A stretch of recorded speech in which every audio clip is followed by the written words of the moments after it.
আপনার লাস্ট স্টোরিটা শুনে ফেলি আমরা। নিখিল নামে একজন এই ঘটনাটা বলেছে।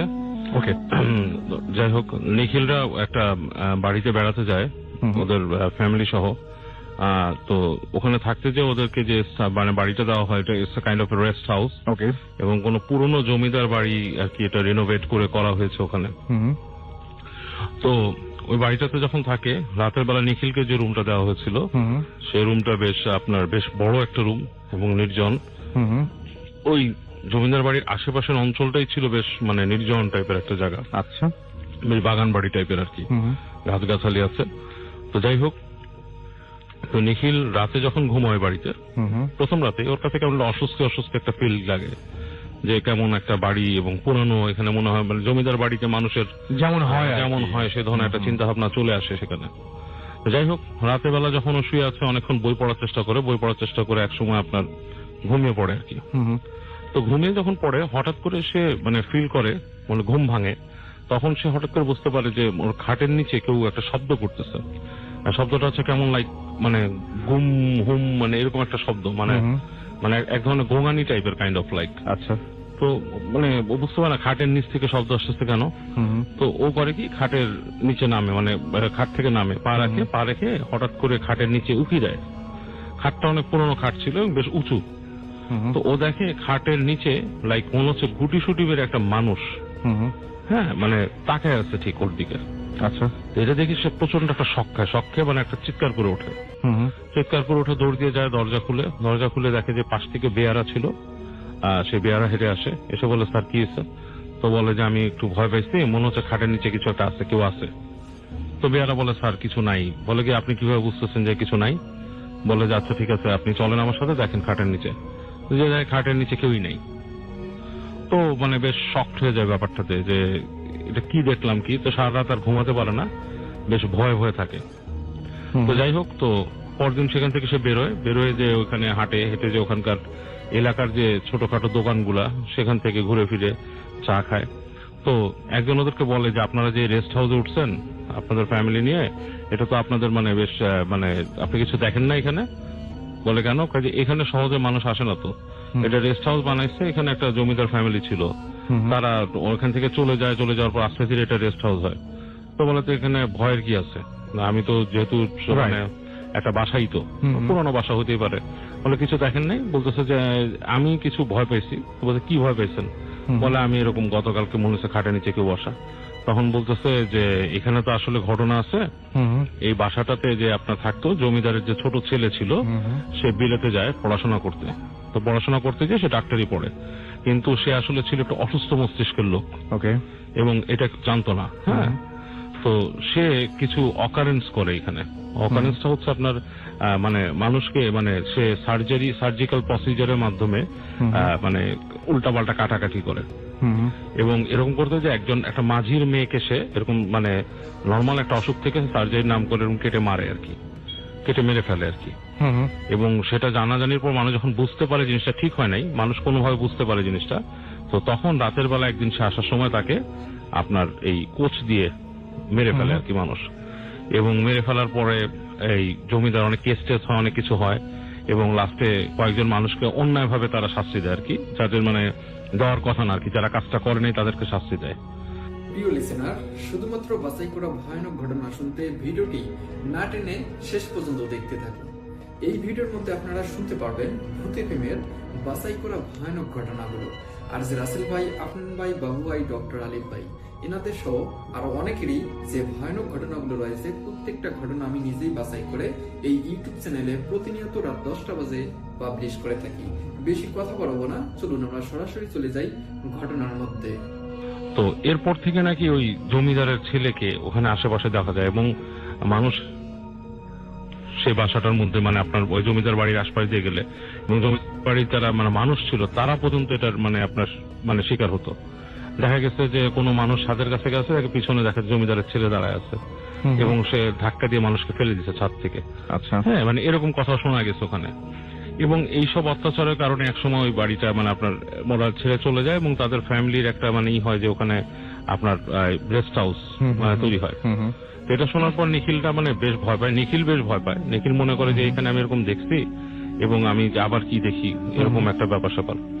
তো ও বলছে যে ওখানে যেটা মানে ও মানে পরে মানে রাত পরে যে 2-3 দিন থাকছে সেখানে যেটা ফিল করতো, বলে যে ওই বাথরুমে গেলে দেখা যেত লাইট বন্ধ করে দিচ্ছে কেউ বাইরে থেকে। রাইট। হ্যাঁ, তো মানে বাতিটা বন্ধ হয়ে গেছে, মানে টিপ টিপ টিপ টিপ করে দিলে ঠাস করে বন্ধ হয়ে যেত। আচ্ছা। তো বাইরে এসে যে দেখছে যে সুইচ অফ করছে, it's not like switch off, মানে আপনার মানে বাতি কেটে গেছে ভেতরে, ওই যে লাল যে বাল্ব থাকে কেটে গেছে। তো বললে বেয়ারা এসে চেঞ্জ করে দিত। বলছে যে সেম ডেতে একই দিনে এরকম 2-3টা বাতি কেটে গেছে, এরকম ঘটনা। তো বলছে যে ইলেকট্রনিক কোনো ম্যাল ফাংশনের কারণে হতে পারে, বাট জিনিসটা বেশ মানে অ্যাকচুয়ালি মানে খুব অ্যাবনর্মাল টাইপের একটা জিনিস বাসায়। আচ্ছা। তারপরে হঠাৎ দেখা যেত যে জানলা থাকে, বাসার জানালাগুলো থাকে বড় বড় জানালা, বলে জানালা আপনি খুলছে, সে হঠাৎ করে গ্লিম করে জানলাটা মুখের উপর লাগাই দিচ্ছে কেউ। তো মনে হচ্ছে যে বাতাস, বাট আসলে কোনো বাতাসই নেই সেই জায়গায় রাসেল ভাই। তো এরকম একটা জিনিস ওদের ওখানে মানে ফেস করতো।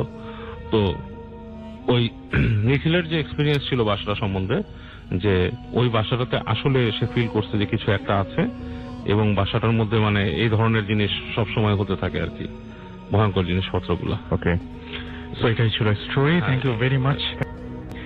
একটু অদ্ভুত এবং যে ঘটনাটি অন্য ঘটনার সাথে একটু আলাদা। আপনি কি আপনার নাম বলবেন নাকি ঘটনা চলে যাবো একদম? আমার নাম দিয়ে শুরু করি। আমার নাম হচ্ছে বুলু। জি। গল্পে চলে যাই। জি প্লিজ। এই সেদিন ছিল 5-6 বছর আগের কথা। আমি আর আমার একটা ফ্রেন্ড আমরা গুলশান থেকে উত্তরে যাচ্ছিলাম। রাত তখন 12টা 12:30 মতো বাজে। ও আমাকে নামাই দিবে, নামাই ও বাসে চলে যাবে। তো আমরা যখন এয়ারপোর্টটা ক্রস করলাম, এয়ারপোর্টের পার হওয়ার পর একটা ফুট ওভার ব্রিজ বোধহয় সবাই খেয়াল করেছেন। তো ওখানে যাওয়ার যখন আমরা কাছাকাছি চলে আসছি তখন দেখি যে একটা জিনিস একটু বলে রাখি ফুট ওভার ব্রিজের ব্যাপারে। ওইটা পাশে 2টা রেলিং, 2টাই হচ্ছে শোল্ডারের হাইট। একটা সাধারণ মানুষের হাইটের শোল্ডারের হাইট হবে। তো ওইটার উপর আমরা দুইজন হঠাৎ করে আমি নোটিস করলাম ফার্স্টে যে একটা লোক সাদা আলখাল্লা পরা, হাইট প্রায় 6 ফিটের উপরে, 7 ফিটের কাছাকাছি দেখে মনে হলো। দেখে মনে হচ্ছে যে একটা সুইমার যখন উপরে উঠে ডাইভ দেয় না সুইমিং পুলের জন্য, যেভাবে দাঁড়ায় ফার্স্ট একটা স্ট্যান্স নেয়, 2 হাত 2 পাশে, ওরকম একটা পজিশন যে সে লাফ দিবে। তো ফার্স্ট থিং আমার মাথায় আসেনি যে এটা আসলে কি কেন হতে যাচ্ছে। ফার্স্ট থিং ইনস্টিংক্টিভলি মনে হচ্ছিল যে একটা মানুষ এখন সুইসাইড করার জন্য লাফ দিবে, এরকম মনে হচ্ছিল। প্রথম দেখে ফার্স্ট থিং তখন সাথে সাথে রিয়াকশন ছিল এরকম যে আমি পাশে যে গাড়ি চালাচ্ছিল আমার ফ্রেন্ড, ওকে বললাম আচ্ছা দেখ ওখানে কি, এটা কি হচ্ছে, উপরে কি? তো ও দেখে বললো হ্যাঁ দোস্ত এটা কি, মানে তো তখন আপনারা দুজনই একই সাথে একই জিনিস আমরা দেখলাম, দেখে দুজনেই অবাক যে এটা কি হচ্ছে। এটা একটা ফার্স্ট মাথায় আসছে যে এটা একটা মানুষ বোধহয় লাফ দিয়ে এখন মারা যেতে চাচ্ছে, এই ধরনের সুইসাইড করবে, এরকম একটা ফিলিং আমাদের আসলো। বাট গাড়ি তো চলতেছে, ওর মধ্যে গাড়ি আমরা ক্রস করে ফেললাম। ক্রস করার পর দুজন রিয়েলাইজ করলাম যে একটা মানুষ সাদা আলখাল্লা পরে শোল্ডার হাইটের উপর রেলিং এ দাঁড়ানোর পরে এইভাবে কেন ওই স্ট্যান্স নিয়ে দাঁড়ানো, মানে এটা সাধারণ একটা সিন একটা না ওটা। তো ওই জিনিসটাতে আমরা একটু মানে পরে রিয়েলাইজ করলাম যে এটা আসলে একটা সাধারণ সিন ছিল না। রাত 12:30টার সময় সাদা আলখাল্লা ওই রকম জায়গায় কেউ ওইভাবে দাঁড়িয়ে থাকবে না। আসলে আরো অনেক ওয়ে হয়তো তার কাছে থাকতে পারে, বা এটা আপনার একদম নিজের চোখে দেখে এবং নিজের চোখে দুজনেরই দেখা। এবং আমরা মাঝে মাঝেই ডিসকাশন উঠলে মাঝে মাঝে জিজ্ঞাসা আছে তো মনে আছে এটা কি এরকম যে হয়েছিল, তো মনে আছে? বলে যে হ্যাঁ এটা মনে আছে। এটার এক্সপ্লেনেশন আমরা আসলে কখনো পাইনি। এবং এই রোডটা নিয়ে মানে এটা খুবই স্বাভাবিক একটা ঘটনা বলে আমরা ধরে নিতাম, কিন্তু এই রোডটা নিয়ে আমি বললাম যে ঢাকা শহরে মানে 15% মানুষের এরকম এক্সপিরিয়েন্স আছে ওই রোডটা নিয়ে। এইটা নিয়ে আমিও এটার পরে আগে অনেক সাথে ডিসকাস আছে এরকম রাস্তাতে কি এক্সপিরিয়েন্স আছে কিনা। তো যখনই আমি আমার ফ্রেন্ডের ড্রাইভারদেরকে বা আমি নিজের ড্রাইভারের সাথে যখন কথা বলি, সেটা বলে যে ভাই ওই রাস্তাটা আসলে ভালো না। এটা হচ্ছে টার্মটা ইউজ করা হয় যে ওই রাস্তাটা একটু খারাপ রাস্তা। যখন বলি কি দেখ কেন খারাপ, ভাই ওটা খারাপ। আচ্ছা, আপনার বাসা উত্তরায়, আমি আপনাকে একটা জিনিস বলি, আপনি মাঝে মাঝে আপনি কি দেখেছেন এরকম যে মাঝে মাঝে ড্রাইভ করে ফেরার সময় দেখবেন ওই জায়গাটায় কোনো না কোনো মানে আমি না কেন জানি এটা আমার সাথে ঘটেছে, আমি এটা আগেও শেয়ার করেছি যে আপনি ম্যাক্সিমাম দিন দেখবেন যে ওইখানে গাড়ির কাঁচ পড়ে আছে, মানে কোনো না কোনো একটা অ্যাক্সিডেন্ট। এটা একটা রেগুলার একটা ঘটনা যেটা ঢাকা শহরে অন্য সব শুধু কাঁচও না, মানে আপনি দেখবেন যে একটা গাড়ি হয়তো উপর দিয়ে উঠে আসছে। আমার নিজের একটা ফ্রেন্ড আমার স্কুলে পড়তো, আমার 1 বছর সিনিয়র, ওই রাস্তাতেই আসলে মানে ওর একটা মেজর অ্যাক্সিডেন্ট হয় এন্ড হি পাসড অ্যাওয়ে ওই অ্যাক্সিডেন্টেই ইমিডিয়েটলি। তো ওইটা খুব কমন একটা জায়গা যেখানে এই ধরনের accident for what ever reason. আপনি নিজেও ড্রাইভ করেন, রাস্তাটা কিন্তু এত ডেঞ্জারাস না, মানে ওইটা হ্যাঁ, টু বি অনেস্ট আসলে এই রাস্তা ইজ এ রেগুলার রোড, হ্যাঁ, জ্যাম সেটাই। বেশি, বাট এরকম থাকার সব রাস্তাতে এরকম থাকে। হ্যাঁ, মানে আমরা আজকে যেখান থেকে ড্রাইভ করেছি এটা অনেক আরো critical। যে কোনো সময় যে কোনো কিছু হতে পারে, বাট Absolutely. এটা সেটাই। আর আপনার সাথে তো এছাড়াও আপনি আগেও, মানে আমরা অনেক সময় দেখা যায় না যে বাসায় টুকটাক ঘটনা ঘটে, যে ঘটনাগুলো আমরা ইগনোর করি, কিন্তু আপনার সাথে এরকম একটা ঘটনা ঘটেছে। আপনি হ্যাঁ, আমার বলেছিলেন- আরেকটা ঘটনা ছিল। যেহেতু ওই যে প্রথমে আমরা নিশি ডাক দিয়ে শুনেছিলাম, জি। এবং আমরা যখন নিজেরা আলাপ করছিলাম অফ এয়ারে, তখন আমরা একটা জিনিস ধরে নিয়েছিলাম যে আপনার হয়তো ওইরকম করে একটা ডাক আপনি শুনতে পেয়েছিলেন। ওই ঘটনা যদি একটু বলতেন আমাদের। আচ্ছা, আসলে একটু বলে দিই যে আমি নন বিলিভার, আমি হ্যাঁ। বিশ্বাস করি না, করতে চাই না। তারপরও দুইটা ঘটনা, একটা বললাম, আরেকটা ঘটনা আছে যেটা আসলে এক্সপ্লেনেশন আমি পাইনি এখনো। আচ্ছা। এক্সপ্রেশন আমি জানি না পাবো কিনা। তো সেকেন্ড যে ঘটনাটা ছিল, এটা তখন আমি ছোট ছিলাম। ওই সময় বাংলাদেশে ওই একটা কালচার ছিল, যখন কারেন্ট চলে যেত, এখনের মতো এত জেনারেটর আইপিএস সে সময় ছিল না, তখন রাতের বেলা, সামারে স্পেশালি রাতে কারেন্ট চলে গেলে সবাই আমরা বারান্দায়, ছাদে চলে আসতাম, পাটি টাটি বিছিয়ে। এটা তখন ওইটা আমার একটা ফান কালচার, মজার একটা ওই সময় পড়াশোনা time ছিল। করতে হবে ওই সময় পড়াশোনা করতে হবে না, হ্যাঁ। এরকম একটা ব্যাপার ছিল। আর আরেকটা মজা ছিল, বারান্দা থেকে তখন নিচ থেকে মানুষজন ডাকতো, ডেকে নিচে যে হ্যাঁ। আড্ডা, ওই ব্যাপারটা ছিল। তো আমরা তখন যে বাসায় থাকতাম, 4 তলা একটা বাসা ছিল, বারান্দা থেকে নিচে উকি দিলে দেখা যেত যে বাসার গেট। তো তখন অ্যাপার্টমেন্ট সিস্টেম ছিল না, তখন হচ্ছে কোনো বাসায় নিচে গার্ড থাকতো এরকম আলাদা, সেরকম ছিল না। তো যে যার যার বাসায় গেটটা সবসময়, নিচে গেটটা তালা দেওয়া থাকতো, এন্ড যার গেস্ট আসবে সে কলিং বেল দিলে সে তার রিসিভ করে নিয়ে আসবে, এই ছিল হচ্ছে সিস্টেম। তো ওইরকমই একটা সামার একটা ইভিনিং, আমাদের কারেন্ট চলে যাওয়াতে আমি আর আম্মু আমরা বারান্দায় বসেছিলাম, যেহেতু বাসার ভিতরে অনেক গরম থাকতো। এন্ড হারিকেন ছিল, হারিকেন মোমবাতি বা চার্জার লাইট, আমাদের বাসায় তখন চার্জার লাইট নষ্ট ছিল বা ছিল না, হারিকেন নিয়ে বসে আছে। তো ওই সময় নিচ থেকে আব্বু ডাকতেছিল, আব্বু অফিস থেকে আসছে হয়তো, তো এসে রেগুলার ঘটনা মোটামুটি। এগুলো ঘটনা হ্যাঁ। যে এরকম টাইমে আব্বু আসবে, 8টা, ডাকবেন। হয়তো তখন 8টার মতো বাজে, তো আব্বু আসবে। আর তখন মোবাইল ফোনও ছিল না যে আসার আগে আমরা জানি কখন আসবে, 5 মিনিটের মধ্যে আসবে, এই ধরনের কিছু ছিল না, ডিরেক্ট বাসায় আসে বা আসে না, এরকম একটা ই ছিল। বাট TNT-তে ফোন দিয়ে যে আমি রওনা দিচ্ছি, এভাবে হয়তো হইতো। তখন ওই রেগুলার রাস্তা থেকে আপডেট দেওয়ার কোনো অপশন ছিল না। তো এরকম ডাকলো, তো আম্মু বললো যে তোমার আব্বু আসছে, তুমি নিয়ে আসো নিচ থেকে, হারিকেন দিয়ে নিয়ে আসো। তো আমি হারিকেন নিয়ে আমি নিচে গেলাম, 4 তলা ছিল আমাদের বাসায়। নিচে যে দরজাটা খুললাম, মানে গেটটা খুলে বাইরে উকি দিয়ে দেখি কেউ নাই। হঠাৎ করে আমার খুব অ্যাবনর্মাল ভয় লাগা শুরু করলো, কোনো কারণ ছাড়াই। তো আমি দৌড় দিয়ে সূরা ফাতিহা পড়তে পড়তে আমি দৌড় দিয়ে এসে একবারে এটাই নিঃশ্বাসে আমি তলে চলে আসলাম। এসে আম্মু বললো, আম্মু নিচে কেউ নাই। তো আম্মু বললো আচ্ছা ঠিক আছে, অসুবিধা নেই, এটা ব্যাপার নেই। তারপর বললো যে দোয়াটা পড়ো, এটা কোনো কিছু অসুবিধা নেই। তো উনিও তো শুনেছেন আসলে। হ্যাঁ, আম্মুই আমাকে শুনে বললো যে হ্যাঁ। আমিও শুনলাম, আম্মুও শুনলো, বলে যাও নিয়ে আসো। তো ওইটা 2 ঘন্টা পর আসছে পাশে ওই দিন। এন্ড তারপর আব্বুকে বললাম, আব্বু তুমি কি বাই চান্স একটু আগে এসে আমাকে ডেকে পরে কি অন্য আবার কোনো কোনো কাজে চলে কাজে যেতে গিয়ে, হচ্ছিল হ্যাঁ, কিনা, সেটাই। ওরকম কোনো কিছু ছিল?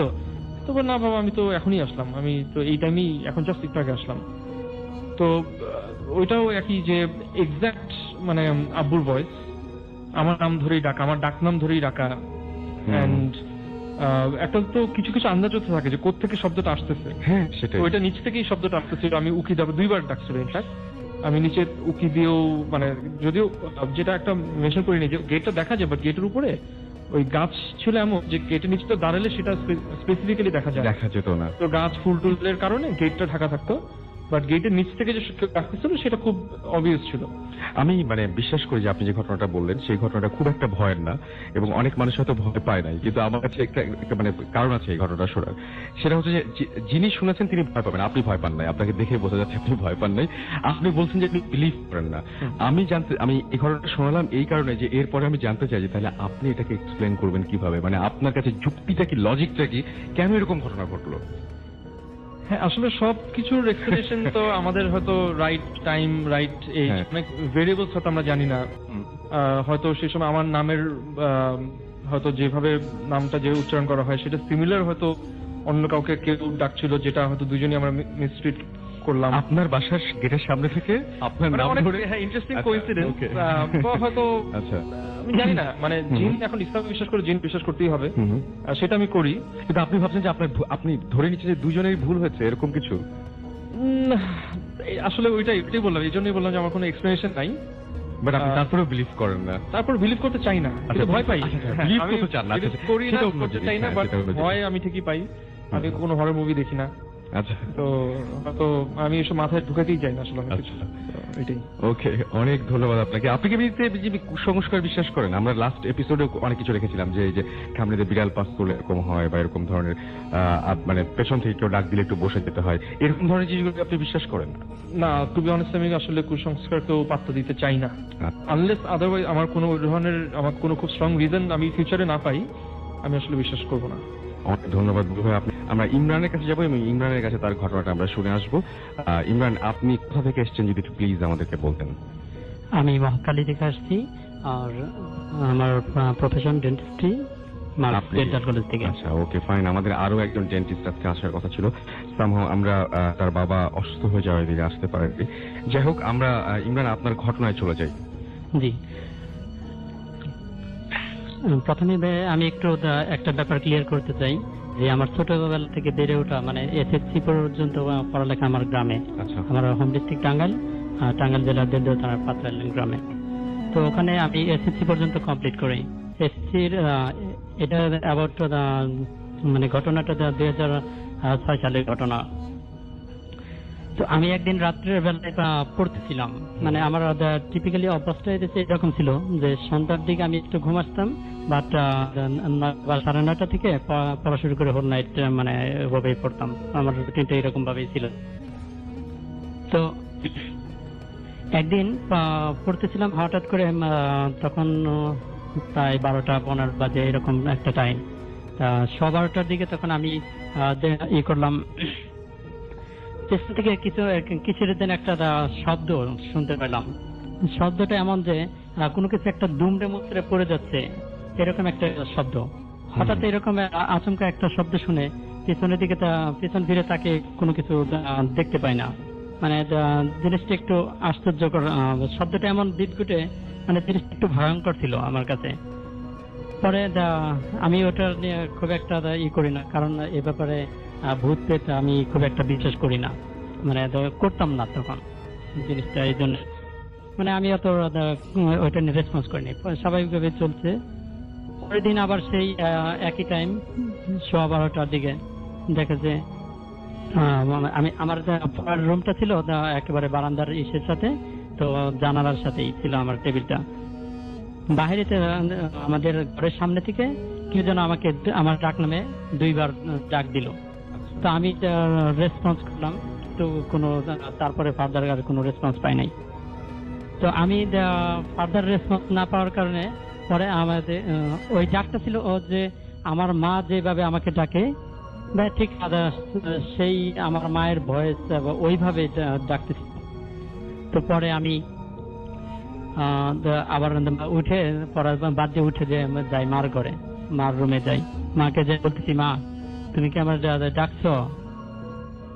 মা কোনো রেসপন্স করে না। তো তারপরে আমি আর কি মাকে ডেকে উঠাই না, যে মা হয়তো গভীর ঘুমে আছে। বুঝতে পারলাম যে মা গভীর ঘুমে আছে, পরে আর ডেকে উঠাই নাই। পরে চলে আসি আমার রুমে, এসে আবার পড়ায় কনসেন্ট্রেশন করতে চাই, কিন্তু কনসেন্ট্রেট করতে পারি না। পরে আস্তে আস্তে আমার কেমন জানি আমার শরীরটা একটু ঠান্ডা ঠান্ডা শিউরে উঠে, এরকম একটা ফিলিং, এরকম একটা ফিল করতে থাকি। পরে আমার আর পড়তে মন চাইলো না, পরে আর আমি পড়িনি, পড়া কন্টিনিউ করিনি। পরে ওই দিন আমি শুয়ে পড়ছি। তারপরের দিনের ঘটনা?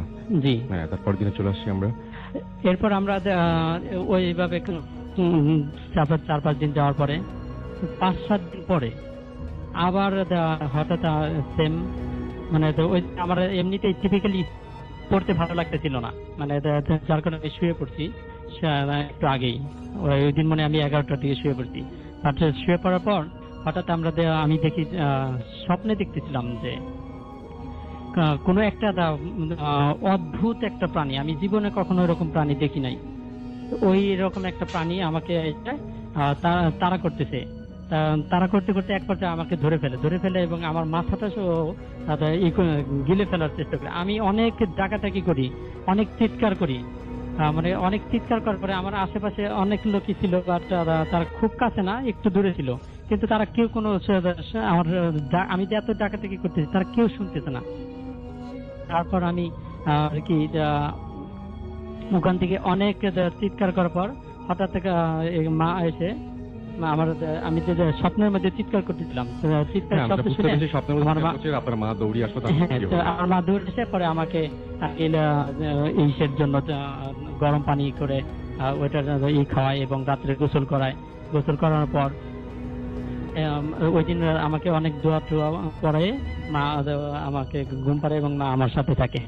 এরকম ভাবে চলতে থাকে। তারপরে বেশ 1-1.5 মাসের মতো আমি তখন বেশ ভালোভাবে চলতেছিল, এর মধ্যে আর কোনো ঘটনা ঘটেনি। হঠাৎ একদিন স্কুল থেকে আসতেছিলাম আমরা কয়েকটা ফ্রেন্ড মিলে, তো আমাদের স্কুল থেকে আসার সময় আমরা আমাদের পাশের স্কুলের থেকে আসার পথে আমাদের বাড়িতে আসার পথে একটা স্যারের বাড়ি ছিল, নাম ছিল শ্যামাবদ্ধ স্যার। ওই বাড়িতে আমরা গেছিলাম, যে ওই বাড়িতে তখন কেউ ছিল না, বাড়িতে কেউ থাকতো না, থাকার মতো কেউ ছিল না। ঠিক আছে, তারপর আপনি বাসায় কিছু দেখেছেন? জি কি একটু বলতে চাই যে ওই বাড়ির যে বড় ছেলেটা ছিল নাম শঙ্কর, উনি ওই বাড়িতে নিজের রুমে সে ফার্স্ট সুইসাইড করে। তো তার থেকে ওই বাড়িতে মানুষ খুব একটা যাতায়াত ছিল না এবং কালক্রমে আস্তে আস্তে সবাই প্রফেশনের কারণে শহরে চলে আসে এবং বাড়িটা টোটালি ফাঁকা থাকে। আর ওই বাড়িটা ছিল অনেক পুরাতন, মানে অনেক বড় বড় গাছ ছিল এবং অনেক বড় বড় আম গাছ, কাঁঠাল গাছ, গাব গাছ এই টাইপের ছিল। পরে আমরা একদিন ওই স্কুল থেকে আসার সময় টিফিনে আসার সময় আমরা ওইখানে ওই বাড়িতে যাই, যে কিছু আম টাম করে নিয়ে আসি। পরের দিন চিন্তা করলাম যে ভাইয়া আমি আবার যাইতেছিলাম, চিন্তা করলাম যে আজকে যেহেতু যাবো তাহলে তো ওদের সাথে গেলে তো আমি তো পাই না বেশি, তাহলে যদি আগে মানে আম কুড়ানোর জন্য আমাদের যাওয়া ওখানে, তো যেহেতু ওখানে যাবো তাহলে একটু আগে যদি যাই তাহলে ওরা তো আসবে না। তো সেই জন্য আমি লাস্ট ক্লাস না করে চলে আসি আগেই। তো আগে এসে ওদের ওই বাসায় যাই, আবার ওই শ্যামাবদ্ধ স্যারের বাসায় যাই, যে দেখি যে ভাইয়া মানে যে বেশ কয়েকটা আম পাই, 6 থেকে 7টার মতো আম পেয়েছিলাম ওই দিন। পরে ফিরে আমি চলে আসতেছি, চলে আসার সময় ওই যে ওই বাড়িটা বড় ঘরে শুধু মানে ঘরের কিচ্ছু ছিল না, মানে সবকিছু মানুষ লুটে পুটে নিয়ে গেছে এমন একটা অবস্থা। বাট দরজা সব খোলা। পরে আসতেছিলাম, আবার আরেকটা আম পড়ার একটা শব্দ পেলাম, এমন একটা শব্দ। পরে আমি আবার ব্যাক করে যাই, ব্যাক করে কোনো কিছু খুঁজে পাই না। পরে হঠাৎ ওই ঘরের সামনে দিয়ে আসতেছিলাম না, আসতে সময় দেখি যে আমার কাছে কেমন যেন একটা ফিল করতে থাকলাম যে কিছু একটা শব্দ হচ্ছে ঘরের মধ্যে। পরে আমি একটু ঘরের মধ্যে উকি দিয়ে দেখি কেউ কিছু না, কোথাও কেউ নাই। পরে ফিরে আসতেছি, তখন দেখি যে আবার সেই শব্দটা। পরে আমি ঘরের ভিতরে ঢুকে যে ঘরের ভিতরে যে ডান সাইডের যে রুমটা ছিল ওই রুমটায় ঢুকে দেখি যে একটা সুন্দর মানে একটু বেশ ভালো হাইটের একটা মহিলা মানুষ সাদা শাড়ি পরে আমি যে সাইড থেকে ঢুকছি তার অপোজিট সাইডে মুখ করে বসে আছে। পরে আমি তার পেছন থেকে ডাকি যে আপনাকে কে এখানে বসে আছেন, কি করতেছেন, কিন্তু উনি কোনো রেসপন্স করে না। উনি কোনো রেসপন্স না করায় তারপরে আমি ওনার কাছে যাই, ওনাকে একটু করতে চাই, নক করতে চাই, কিন্তু ওনাকে ধরতে চাই, কিন্তু আমাকে আমি ধরতে পারি না। উনি তখন চোখের আড়াল হয়ে যায়, মানে উনি নিমিষেই মিশে যায় কেমন যেন। আমি তখন উনি মিশে যাওয়ার পরে আমার কাছে জিনিসটা তখন এতক্ষণ আমি বুঝতে পারি যে ঘটনা কি হচ্ছে। তখন আমার কাছে মনে হলো যে ঘটনাটা মনে হয় কোনো একটা দিকে যাচ্ছে। তখন আমার গা শরীর একেবারে শিউরে ওঠে, ঠান্ডা হয়ে যায়। আমি তখন ওখানে চিৎকার করে ওখানে ফিট হয়ে যাই। পরে সেন্স যখন আসে তখন ভাইয়া দেখি যে আমি হসপিটাল থেকে পরে ভাইয়া আসার দেশে পরে শুনি যে ফ্রেন্ডদের কাছে ওরা আবার গেছিল, ওরা আমার ওখান থেকে হসপিটাল। অনেক ধন্যবাদ আপনাকে, এবং তিনি একটা ঘটনা বলবেন, আমি শুনবো আপনার ঘটনা। প্লিজ আপনি একটু বলবেন যে কোথাকার ঘটনা এটা। জি ধন্যবাদ রাসেল ভাই আপনাকে। এটা নোয়াখালী জেলার বেগমগঞ্জ থানার ইরাপুর নামক গ্রামের ঘটনা। ওকে। তো রাসেল ভাই সবসময় আমার ঘটনায় চলে যাই। আমাকে যে ঘটনাটি শেয়ার করেছেন তার নাম হচ্ছে মঈন ভাই। তো ঘটনাটি 2010-এর দিকের একটি ঘটনা। তো তখন উনি রং মিস্ত্রির কাজ করতেন। তো যথারীতি উনি একদিন কাজ শেষ করে উনি বাসায় ফিরতেছিলেন। তো বাসা ফেরার সময় উনি ওনার 2 দিনের যে রোজ ছিল, রোজের যে টাকাটা ছিল, সেই টাকাটা নিয়ে উনি ওনার বাসার উদ্দেশ্যে রওনা হন। তখন প্রায় বাসার উদ্দেশ্যে রওনা হতে হতে তখন রাত 9টা 9:30 মতো বেজে যায়। তো উনি বাসা যখন আসতেছিলেন তখন উনি আপনার দোকান থেকে চিড়া আর কিছু গুড় কিনে নেন বাসার জন্য। আচ্ছা।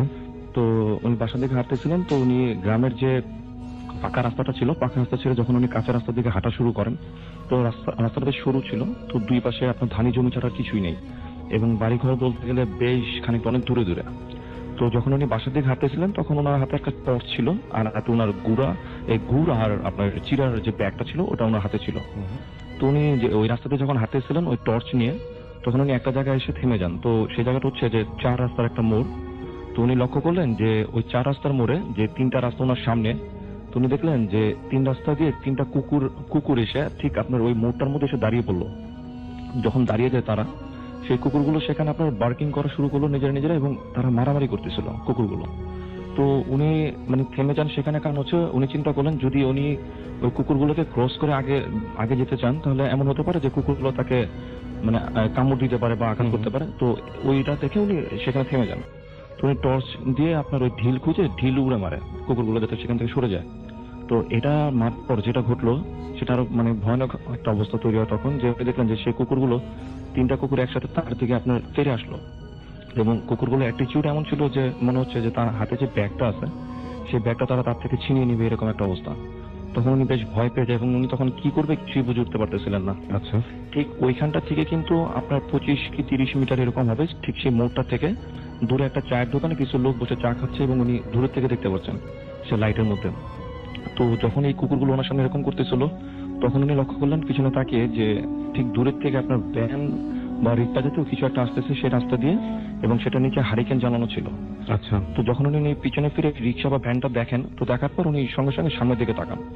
2 সেকেন্ড কি 3 সেকেন্ড হবে, তো উনি লক্ষ্য করলেন যে ওনার সামনে কুকুর কিছুই নেই, একদম সবকিছু ক্লিয়ার, সব মানে ভ্যানিশ। তো উনি চিন্তা করলেন যদি স্বাভাবিক যদি কোনো কুকুর হয় রাসেল ভাই সেখান থেকে যদি চলে যায় ওনার কিন্তু অ্যাটলিস্ট দেখতে পাওয়ার কথা। তো চারপাশে বাসা বাড়ি বলতে কিছুই নেই, ধানি জমি। তো তারা যত দূর যাক দেখতে পাওয়ার কথা। তো উনি বুঝলেন যে এগুলো হয়তো কোনো খারাপ কোনো কিছু ছিল। তো উনি সেখান থেকে হাঁটতে হাঁটতে ওই চায়ের দোকানটার সামনে আসে। তো চায়ের দোকানটার সামনে এসে উনি জিজ্ঞেস করতে লাগলেন ওই লোকগুলোকে যে আমি যখন চিৎকার করতেছিলাম আপনারা তো কেউ কোনো রেসপন্স করতেছিলেন না, আপনারা কেমন ডাক শোনেন নাই? ওই রাত 9টা সাড়ে থেকে কিন্তু অনেক দূর থেকে ডাকলো কিন্তু শুনতে পাওয়ার কথা। তো তারা যেটা বলে যে তারা নাকি তার কোনো ডাকে শুনতে পায়নি, তার কোনো চিৎকারও তারা শুনতে পায়নি। উনি তো মানে ধরে নেন ওনার সাথে খারাপ কোনো কিছু একটা ঘটছে। তো সেখান থেকেও তার বাসার ডিস্টেন্স ছিল প্রায় 2 কিলোমিটার মতো। আচ্ছা। তো উনি বাসার উদ্দেশ্যে একা রওনা হন আবারও। তো হাঁটার সময় উনি যেটা ফিল করলেন যে কুকুর বা হিংস্র কোনো প্রাণী যদি সামনে থাকে যে তাদের মুখ থেকে এক ধরনের একটা সাউন্ড হয়, গড় গড় করার মতো একটা সাউন্ডের মতো বের হয়। তো এরকম একটা সাউন্ড উনি শুনতেছেন যে ওনার পিছন থেকে আসতেছে। আচ্ছা। এবং মনে হচ্ছে যে তার পিছনে 3-4টা মানে কুকুরের মতো কিছু একটা হবে যারা তার পিছনে হাঁটতেছে। আচ্ছা। যেই উনি পিছনে ফিরে তাকায় সঙ্গে সঙ্গে সব স্টপ হয়ে যায়। তো এরকম উনি বেশ কয়েকবার পিছনে তাকায়। তো উনি দূর পরে ওনার বাসার উদ্দেশ্যে হাঁটতে থাকেন। তো হাঁটতে হাঁটতে একটা সময় ওনার বাসায় গিয়ে পৌঁছান। তো বাসায় পৌঁছানোর পর উনি ওনার আম্মাকে সম্পূর্ণ ঘটনাটা খুলে বলেন। তো তার আম্মা যেটা করে যে ওনার হাতে যে চিড়ার যে গুড়ের যে প্যাকেটটা ছিল তার আম্মা সেটাকে ঘরে নেয়নি, সেটাকে তার আম্মা বাইরে ফেলে দেয়। এবং তিনি যেটা বলে যে এটা তো হয়তো বা কোনো খারাপ জিনিসের নজর পড়ছে এরকম কোনো কিছু। তো যাই হোক, এই ঘটনার সপ্তাহখানেক পরের যে ঘটনাটা সেটা হচ্ছে উনি যে ইরাপুর যে গ্রামটার কথা আমি বললাম তার সেখানে তার খালার বাসা। তো উনি সেখান থেকে তার গ্রামের দিকে আসতেছিলেন। আচ্ছা। তো তখন প্রায় রাত 2টা-2:30 এরকম একটা সময় হবে। তো রাসেল ভাই এই 2টা গ্রামের মাঝামাঝি জায়গায় একটা পুল আছে এবং সেখানকার ওই স্থানীয় যে লোকজন তাদের মধ্যে একটা মিথ আছে যে এরকম যে সেখানে নাকি রাতের বেলায় এখনো একটা হাতির মতো একটা প্রাণী দেখা যায় যে সেখানে হাঁটাচলা করে। আর সবচেয়ে বড় কথা হচ্ছে সেখানে কিন্তু কোনো বনাঞ্চল নেই যে সেখানে হাতি আসবে, মানে হাতি আসতে হলে তো সেই রকম বন লাগবে। জি, সেখানে শুধু ধানি জমি আর একটা শ্মশান ছাড়া কিছুই নেই। আচ্ছা। তো এই কথাগুলো তার মনে পড়তেছিল আর ওই রাস্তাতে উনি তখন বাসার দিকে ফিরতেছিলেন। আচ্ছা। তো যেই উনি ওনার ঠিক সেই পুলটার কাছাকাছি আসেন, একটা খালের উপর পুল ছিল, তখন উনি দেখলেন যে ওনার বাম দিকে ছিল একটা শ্মশান, গ্রাম্য শ্মশান, যেটা আপনার ঠিক পিছন দিকে মনে হচ্ছে বেলে যেমন সাউন্ড গুলো হয় না যে আমরা যে গ্রাম দেশে দেখা যায় যে অনেক সময় আপনার ওই যে হাতি বা আপনার ছাগল টাইপের গলা প্রাণীদের ঘন্টা থাকে গলায়। হ্যাঁ হ্যাঁ হ্যাঁ হ্যাঁ। এরকম একটা ঘন্টার শব্দ ওনার পিছন থেকে আসতেছে। আচ্ছা। তখন কিন্তু উনি এই জিনিসগুলো কিন্তু কল্পনা করতেছিলেন যে উনি ওনার মুরব্বীদের মুখ থেকে এগুলো শুনছেন। তো রাস্তার পর যখন উনি পিছিয়ে ফিরে তাকায়, তো পিছিয়ে ফিরে তাকানোর পর উনি পুরো স্টাক হয়ে যায় জায়গায়। আচ্ছা। উনি দেখেন দিব্যি একটা হাতির মতো দেখতে একটা প্রাণী, হুম হুম যে কিনা বাম দিকে ক্ষেতের থেকে উঠে হুম হুম। রাস্তা ক্রস করে শ্মশানের দিকে যাচ্ছে। এবং আচ্ছা। সবচেয়ে ইন্টারেস্টিং ব্যাপার ছিল সে হাতির কিন্তু মাথার কোনো অংশ ছিল না, মাথার কোনো শেপ ছিল না। আচ্ছা। এবং সেটা ওই জায়গার মানুষজন নাকি এখনো দেখে, সে জায়গার ওই এখনো পর্যন্ত এখন কেউ যদি ইন্টারেস্টেড হন, কেউ যদি দেখতে চান, তাহলে তিনি সেই এলাকায় যেয়ে এটার খোঁজ খবর নিতে পারেন। হ্যাঁ, এবং ইরাপুরে যারা আছে, যারা ঘটনা শুনতেছেন, তারাও গেস করতে পারবেন। আচ্ছা। তো উনি যখন এটা দেখতেছেন, উনি দেখলেন যে সেই জিনিসটা রাস্তার এক পাশ থেকে উঠে জাস্ট শ্মশানের দিকে ঢুকে যাচ্ছে। হুম হুম। তো উনি জাস্ট স্টাক হয়ে জিনিস দেখতেছেন। তো একটা সময় ওনার কাছে মনে হলো যে হাতিটা হাওয়ার মধ্যে মিশে গেল, আচ্ছা। যে উনি মানে মনে হচ্ছে যে সেটা ভ্যানিশ হয়ে গেল জায়গা থেকে। হুম হুম। তো এটা দেখার পর উনি বেশ ভয় পেয়ে যান, কারণ উনি এই ধরনের কথাগুলো কিন্তু ওনার মুরব্বীদের মুখ থেকে শুনে। আচ্ছা। তো এটা দেখার পর উনি জাস্ট ঘুরে এসে পুলটার উপরে উঠে, তো পুলটার উপরে ওঠার পর ওনার সাথে যে ঘটনা ঘটে সেটা হচ্ছে এরকম যে ওই পুল থেকে যদি 4-5 জন মানুষ যদি বা বাচ্চা যদি একসাথে পানিতে ঝাঁপ দেয়, হুম। সেরকম একটা শব্দ হবে। হুম হুম আর রাতের বেলা তো খুব ক্লিয়ারলি শুনতে পাওয়ার কথা। হুম হুম। তো উনি যখন ঠিক সেই পুলটার উপরে উঠেন, ওনার কাছে মনে হলো যে কিছু লোক একসাথে মানে ওনাকে দেখার পর বা উনি পুলে উঠার সঙ্গে সঙ্গেই তারা মনে হলো সে পানিতে ঝাঁপ দিল। আচ্ছা। তো এইটা রাসেল ভাই দেখার পর আর বেসিক্যালি আর 2টা-2:30 বাজে তো কারো এভাবে গোসল করার কথা না। না। তো উনি মানে ওনার আর কোনো বুঝার বাকি ছিল না যে ওনার সাথে খারাপ কিছু ঘুরতে যাচ্ছে। তখন উনি দৌড় যা পারে সেগুলো পরে মানে সেখান থেকে দৌড় দেয় বাসার উদ্দেশ্যে। তো উনি দৌড়াতে থাকে, ঠিক উনি ওনার বাসার কাছাকাছি যখন আসে, লাস্ট যে ইনসিডেন্টটা তার সাথে ঘটে, তো সেখান থেকে তার বাসার ডিস্টেন্স ছিল 15 মিনিট কি 20 মিনিটের ডিস্টেন্স ছিল তার বাসার। আচ্ছা। তো ওই জায়গাটা আসার পর উনি যেটা দেখে যে ওনাদের গ্রামেরই একটা পাগল মেয়ে সে রাস্তার মধ্যে দাঁড়িয়ে আছে, হুম হুম। এবং সে মেয়েটা কিন্তু এখনো সেখানেই থাকে। আচ্ছা। তো তাকে নিয়েও অনেক কথা আছে যে তাকে নাকি ওই বদজিন ধরে ওই শ্মশানের ওই পাশ থেকেই। হুম হুম।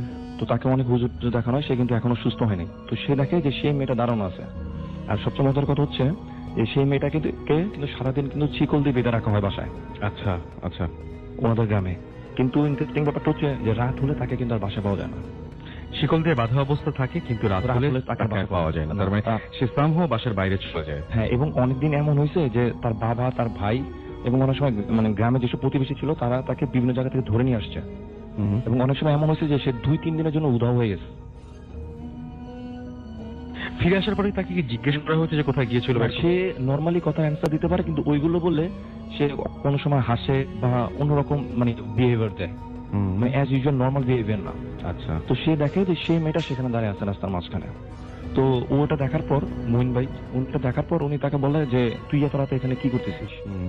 ওই পাগল মেয়েটাকে বলে। আচ্ছা। তো মেয়েটা তাকে যেটা বলে যে তোকে তো আমি এর আগে একবার সাবধান করছি, যে প্রথম যে ঘটনা বললাম হুম, উনি হুম, হুম। এটা মিন করেন। হুম হুম। তো আসলে উনি যেটা দেখেন যে মেয়েটা কিন্তু স্বাভাবিক নর্মাল একটা হাইটে ছিল, 5 ফিট 3-4 ইঞ্চি এরকম। আচ্ছা। কিন্তু মেয়েটা দাঁড়ানোর স্টাইলটা এরকম ছিল যে দাঁড়ানোর ভঙ্গিটা এরকম ছিল যে সে রাস্তার এক প্রান্তে একটা পা দিয়ে রাখছে এবং আরেক প্রান্তে আরেকটা পা দিয়ে রাখছে। ওকে। ঠিক সে দুই দিকে 2টা পা দিয়ে দাঁড়িয়ে আছে।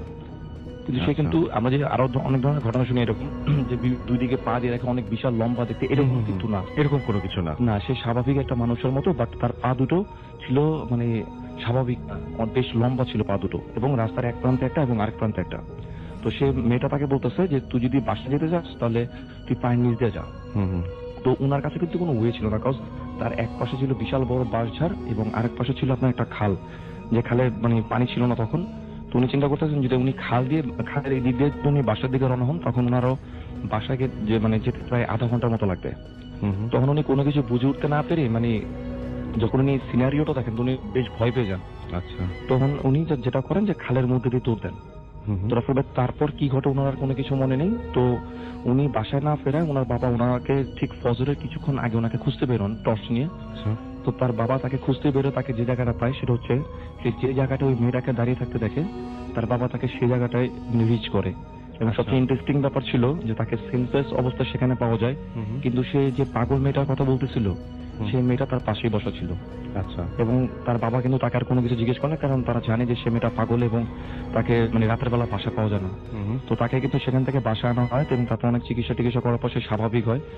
কিন্তু এই মেয়েটার কিন্তু রাসেলের বর্তমান কন্ডিশন কিন্তু এরকমই, এবং ওই গ্রামে প্রায় সবাই এই ঘটনাগুলোর সাথে ইউজ টু। হুম হুম। এই ছিল রাসেল ভাই আমার ঘটনা। অনেক ধন্যবাদ আপনাকে, এবং আশা করছি যে দিনারের ঘটনা ভালো লেগেছে। আমরা চলে যাই একটু তন্ময়ের কাছে, এবং তন্ময়ের ঘটনা আমরা শুনবো। তন্ময় এসছে গ্রামীণ ফোন বন্ধু গ্যারাজ থেকে, এবং তার ঘটনাটা আমরা শুনবো। তন্ময়, আপনার বাসা কোথায় একটু আমাদের যদি বলতেন। আমার বাসা ধানমন্ডি 27 নম্বরে। আচ্ছা, কি ঘটনা আপনার একটু আমরা শুনি। আমার ঘটনাটা অ্যাকচুয়ালি আজ থেকে প্রায় 6 বছর আগের ঘটনা। তখন ইউনিভার্সিটির সেকেন্ড ইয়ারে ছিলাম। তো সেমিস্টার ব্রেক চলছিল, তো আমরা 6 ফ্রেন্ড মিলে ডিসাইড করলাম যে ঢাকার থেকে 4-5 ঘন্টার ডিস্টেন্স এরকম কোন এক জায়গায় যে আমরা জাস্ট এক রাতের জন্য বা 2 রাতের জন্য ঘুরে আসবো। তো ডিসিশন হলো যে আমরা শ্রীমঙ্গল যাব। তো 6 জন মিলে রাতে ট্রেনে চলে গেলাম, ভোরবেলা পৌঁছালাম। যাওয়ার আগে একটা বড় ভাইয়ের শুধু একটা কটেজ ভাড়া করেছিলাম, যেখানে 6 জন একসাথে থাকা যাবে। তো যাওয়ার পর লোকাল মানুষকে জিজ্ঞেস করে ওই জায়গায় গেলাম। যাওয়ার পর দেখি যে কটেজটা অ্যাকচুয়ালি একটা পাহাড়ের উপরে ছিল, এবং ওই পাহাড়ের উপরে ওই কটেজটা ছাড়া আর কোনো কটেজ নেই, আর পাহাড়ি রাস্তা চলে গেছে এদিক ওদিক দিয়ে। তো আমরা প্ল্যান করে গেছিলাম যে আমরা ফুল মুনের টাইমে যাব, যাতে আমরা চাঁদটা পাই, মানে একটু ভালো লাগবে, একটা সেরেনিটি থাকবে। তো যাওয়ার পরে খাওয়া দাওয়া করে বিকালে ঘোরাঘুরি করে সন্ধ্যার দিকে সবাই ফুটবল খেলেছি। খেলে সবাই একটু টায়ার্ড হয়েছি, তো রাত্রেবেলা ভাবলাম যে চাঁদের আলোয় গ্রামের রাস্তায় হাঁটতে খুব ভালো লাগবে। তো 6 ফ্রেন্ডের মধ্যে এক ফ্রেন্ড একটু মোটা সোটা, তো ও বললো আমি আর যাবো না, তোরা যা। আমরা আর ওকে ভয় দেখালাম যে দেখ একা একা কটেজে থাকবি, ভয় পাবি। তো বললো না, এখানে কেয়ারটেকার আছে, সমস্যা হবে না, তোরা যা। তো আমরা বের হয়ে গেলাম যে আশেপাশে এলাকার একটু দেখি, নতুন এলাকা চিনি না কিছু, তো একটু হাঁটাহাঁটি করবো রাস্তা, গ্রামের রাস্তায়। তো হাঁটছি, কোনো ওখানে ল্যাম্পপোস্ট বা কিছু নাই, বেশ ভিতরের দিকে, আশেপাশে চা বাগান। তো আমরা রাস্তা দিয়ে হাঁটছি চাঁদের আলো দেখে দেখে। তো হাঁটতেছি, এমন সময় একটা ফ্রেন্ড ফার্স্ট থেকে বলছে যে দোস্ত আমার কেন জানি ভালো লাগছে না। আমি বলি দূর, একসাথে 5 জন আছে, কি হবে, ইভেন ডাকাত টাকা ধরলে আমরা দৌড় টোড় দিতে পারবো, সমস্যা নেই, এখন ফুটবল খেলে গা গরম আছে, সমস্যা হবে না। তো হাঁটছি হাঁটছি হঠাৎ করে দেখি উল্টা দিক থেকে একটা কুকুর আসছে আমাদের দিকে। আচ্ছা, কুকুরটা এসে আমাদেরকে ফলো করা শুরু করলো। একটু সে সামনে যায়, একটু আমাদের পিছে পিছে আসে, দেন আমাদের সাথে সাথে হাঁটে। আচ্ছা ঠিক আছে, কোনো প্রবলেম নাই, এলাকার কুকুর আমাদের আর হয়তো সে প্রোটেকশন দিচ্ছে। হঠাৎ করে কুকুরটা দেখি রাস্তায় হাঁটতে হাঁটতে থেমে গেল। থেমে যে একটা গাছের দিকে তাকায় ঘেউ ঘেউ করা শুরু করলো, জাস্ট আউট অফ নোওয়্যার। আমরা ভাবি যে কি ব্যাপার, হঠাৎ করে ইয়ে করছে কেন। তো আমরা বিষয়টাকে আর পাত্তা দিইনি। পাত্তা না দিয়ে আমরা হাঁটা শুরু করলাম। কুকুরটা খানিকক্ষণ গাছের দিকে তাকায় ঘেউ ঘেউ করে, দেন আবার আমাদের পিছে পিছে চলে আসলো। একটু পর দেখি আবার কি কাহিনী, আর একটা গাছের দিকে তাকায় ঘেউ ঘেউ করছে। আমরা আর পাত্তা দিই না যে সিমিলার কাহিনী একটু আগে হয়েছে, সেই কুকুরটা মনে হয় মাথায় সমস্যা আছে। তো আমরা আরো আগালাম, কুকুরটা আর আসলো না, সে ওই জায়গায় স্টপ হয়ে দাঁড়ায় থাকলো। তো আমরা বেশ চলে আসছি, টায়ার্ড লাগছে, সারাদিন জার্নি করেছি, খেলাধুলা করেছি, তো ভাবলাম ফেরত যাই। তো রাত 10:30টার দিকে, তখন আর ওই এলাকায় তো মানে ট্রান্সপোর্টেশন পাবো কিনা জানি না। তো আমরা আবার ঘুরলাম বেশ খানিকটা সামনে দিয়ে, যেখানে কুকুরটা থেমে গেছে তার থেকে বেশ খানিকটা সামনে দিয়েছিলাম, ওখান থেকে ঘুরে আসবো। এমন সময় দেখি দূর থেকে একটা রিক্সা আসতেছে। তো ভাবলাম আচ্ছা ঠিক আছে, রিক্সাটাকে যদি কোনোভাবে পসিবল হয় যে 5 জন একসাথে উঠে কোনোভাবে যদি যাওয়া যায়। আসতে এর মধ্যে আমরা গল্পে একটু অমনস্ক হয়েছি, হঠাৎ করে দেখি যে রিক্সাটা নাই, মানে it was coming towards us, but out of nowhere just হঠাৎ করে তাকিয়ে দেখি রিক্সাটা নাই, বাট কুকুরটা সেই গাছের ওখানে দাঁড়িয়ে আছে। ওকে, তো আমরা হাঁটছি হাঁটছি, রিক্সাটা নাই, ওটা আসলে তখন তেমন একটা ইয়েতে লাগে না আমাদের কাছে। তো এরপরে দেখি যে কুকুরটা আবার আমাদেরকে ফলো করে, আমরা যে ফার্স্ট যে গাছটার কাছে সে চিল্লাচ্ছিল সেখানে এসে থেমে গেল, এবং সেখানে আগে থেকে আরো 2টা কুকুর এসে জমা হয়েছে। আচ্ছা, এবং তারা ওখানেই বার্ক করতেছে। তো আমরা ভাবলাম যে এখানে নিশ্চয়ই কিছু একটা আছে। আর সবাই মোবাইল টোবাইল বের করে টর্চ আলো টালো মেরে যে কোনো বাসা আছে না কোনো রাস্তা আছে, মানে যদি চা বাগানের দিকে কোনো রাস্তা ঢুকে, দেখলাম ওখানে কিছুই না, জাস্ট একটা পুরানো, অনেক পুরানো একটা গাছ। আমরা ভাবলাম যে এই গাছটার কি বিশেষত্ব। আমরা তাকিয়ে আছি, তো এমন সময় আমাদের যে ফ্রেন্ডটা ভয় পাচ্ছিল, যাচ্ছিল না, সে বলে দোস্ত আমার এখনই বাসায় যাওয়া লাগবে, কটেজে ফেরত যাওয়া লাগবে। কেন? দোস্ত আমার কুকুরগুলোকে ভালো লাগছে না। আমি বলি কেন ভালো লাগছে না? বলে খেয়াল করে দেখ বুঝবি। তাকে দেখি যে 3টা কুকুরের একটারও ছায়া দেখা যাচ্ছে না। আচ্ছা, আমরা জিনিসটা ডাবল চেক করার জন্য নিজেদের পায়ের দিকে তাকালাম যে আমাদের ছায়া কি দেখা যায়। দেখি হ্যাঁ, চাঁদ যেহেতু আছে আমাদের ছায়া ঠিকই দেখা যাচ্ছে, কিন্তু কুকুরগুলোর ছায়া দেখা যাচ্ছে না।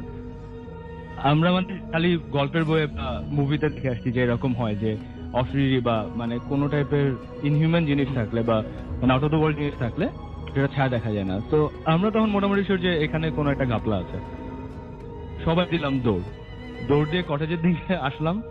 তো আমি জানি না যে অ্যাকচুয়ালি আমরা সিচুয়েশনের কারণে ছায়া দেখিনি নাকি আসলেও ছায়া ছিল না, বাট আমরা সিভিয়ার লেভেলে মানে কখনো এবং এরকম আপনারা যারা ছিলেন তারা কেউই আসলে ওই কুকুরগুলোর কোনো ছায়া আমরা দেখেন নাই। কেউই দেখি এবং আপনারা নিজেদের আপনারা চেক করার জন্য আপনারা নিজেদের আমরা নিজেদের ছায়া চেক করেছি, করে দেখেছি যে আমাদেরটা দেখা যাচ্ছে। কি মনে হয় ঘটনাটা কি আসলে প্যারানরমাল ছিল বলে আপনি তো ধরে নিচ্ছেন না কিনা, আপনি বিশ্বাস করেন আমি না এগুলো? কুকুর প্যারানরমাল ছিল কিনা জানি না, তবে এলাকাটার অবশ্যই কোনটা ঝামেলা ছিল, না হলে কেন কুকুরগুলো এরকম উইয়ার্ড বিহেভ করবে, কেন তাদের ছায়া দেখা যাবে থ্যাংক না? ইউ সো মাচ, ধন্যবাদ। আমরা চলে যাব তনুর কাছে তার ঘটনা শোনার জন্য। এবং হ্যাঁ, তনু এসছেন গ্রামীণ ফোন বন্ধু গ্যারাজ থেকে। তনু, আপনার বাসাটা কোথায় যদি আমাদের একটু বলতেন? শ্যামলী 2 নম্বর রোডে। ওকে, আমরা যাই, ঘটনা শুনি। আমার ঘটনা হচ্ছে, যখন আমার বয়স 9 বছর, 9 কি 10 হবে, তখন আমি চট্টগ্রামে থাকি। আমার বাসা, যে বাসাতে থাকতাম আর কি, ওই বাসার গ্যারেজে ম্যাক্সিমাম টাইমে আমরা খেলাধুলা করতাম। তো ওই দিনকে ঘটনা, আমি, আমার সাথে আমার 2টা কাজিন, 2টা ফ্রেন্ড এবং আমার এক ফ্রেন্ডের বড় ভাই, তো আমরা নিচে গ্যারেজে খেলছিলাম। তো খেলতে খেলতে হঠাৎ করে আমাদের মধ্যে আমার এক ফ্রেন্ড ও চিৎকার করে ওঠে। তো আমি তাকে জিজ্ঞেস করি যে কেন চিৎকার করলা কেন? তো ও বলতেছে যে আমরা কতজন? তো আমি বললাম যে আমরা তো এখানে 5 জন। তো বলছে ঠিক আছে 5 জন যখন, তো আমার পিছন দিয়ে এইমাত্র কে হেঁটে গেল? আমি বলতেছি যে কই, আমাদের পিছনে তো কেউ নেই। তো আমি আমার যে ফ্রেন্ড আরো 2টা কাজিন ছিল ওদেরকেও জিজ্ঞেস করলাম যে আমাদের পিছনে কি কেউ ছিল? তখন সে বললো যে না, আমাদের পিছনে কেউ ছিল না। তখন আমার ফ্রেন্ড, আমি ওকে যে আমাকে বললো যে আমাদের পিছনে কেউ ছিল কিনা, তাকে আমি জিজ্ঞেস করলাম কই, আমার পিছনে তো কেউ ছিল না। তো সে তখন স্তব্ধ, কোনো কথা বলতেছিল না। তো আমি ওকে জিজ্ঞেস করলাম যে কথা বলতেছো না কেন, কথা বলো। ও কোনো কথা বলতেছে না। আফটার 5 মিনিট কি 10 মিনিট পরে সে হঠাৎ করে হাসতে শুরু করলো। তো আমি তাকে জিজ্ঞেস করলাম যে হাসতেছো কেন? তো সে কোনো কথা বলতেছিল না তখনও। তো তখন আমি ওকে একটা থাপ্পড় মারি। থাপ্পড় মারার পর সে একটু নর্মাল হয় এবং সে থাপ্পড় মারার পরে নরমাল হয়? হ্যাঁ, থাপ্পড় মারি পর মানে যে হাসাটা বন্ধ করেছে, আচ্ছা। মানে নর্মালি বসে পড়ে এখানে। তো আমি তাকে বলি যে কি হয়েছিল আমাকে বলো। তো সে বলছে যে আমি জানি না, আমি জাস্ট দেখলাম যে এখানে কেউ একজন আমাদের ছায়ার মতো একজন হেঁটে গেল। তো আমাদের যে গ্যারেজে আমরা খেলাধুলা করতাম ওর পাশে একটা স্টোর রুম ছিল, যেটা থেকে আমরা মানে ম্যাক্সিমাম টাইম এই তালা মারা থাকতো। তো আমরা কখনো ওটাতে কে থাকতো বা কি থাকতো আমরা জানতাম না, কিন্তু আমাদেরকে সবসময় বলা হতো যে এটার মধ্যে তোমরা যাবা না, এটা যাওয়ার দরকার নেই তোমাদের।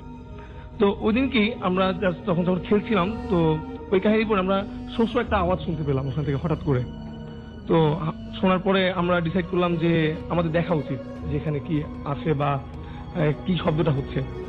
তো আমাদের মধ্যে যে আমার ফ্রেন্ডের বড় ভাই ছিল, সে ডিসাইড করলো যে তালা ভেঙে আমরা ওখানে যাব।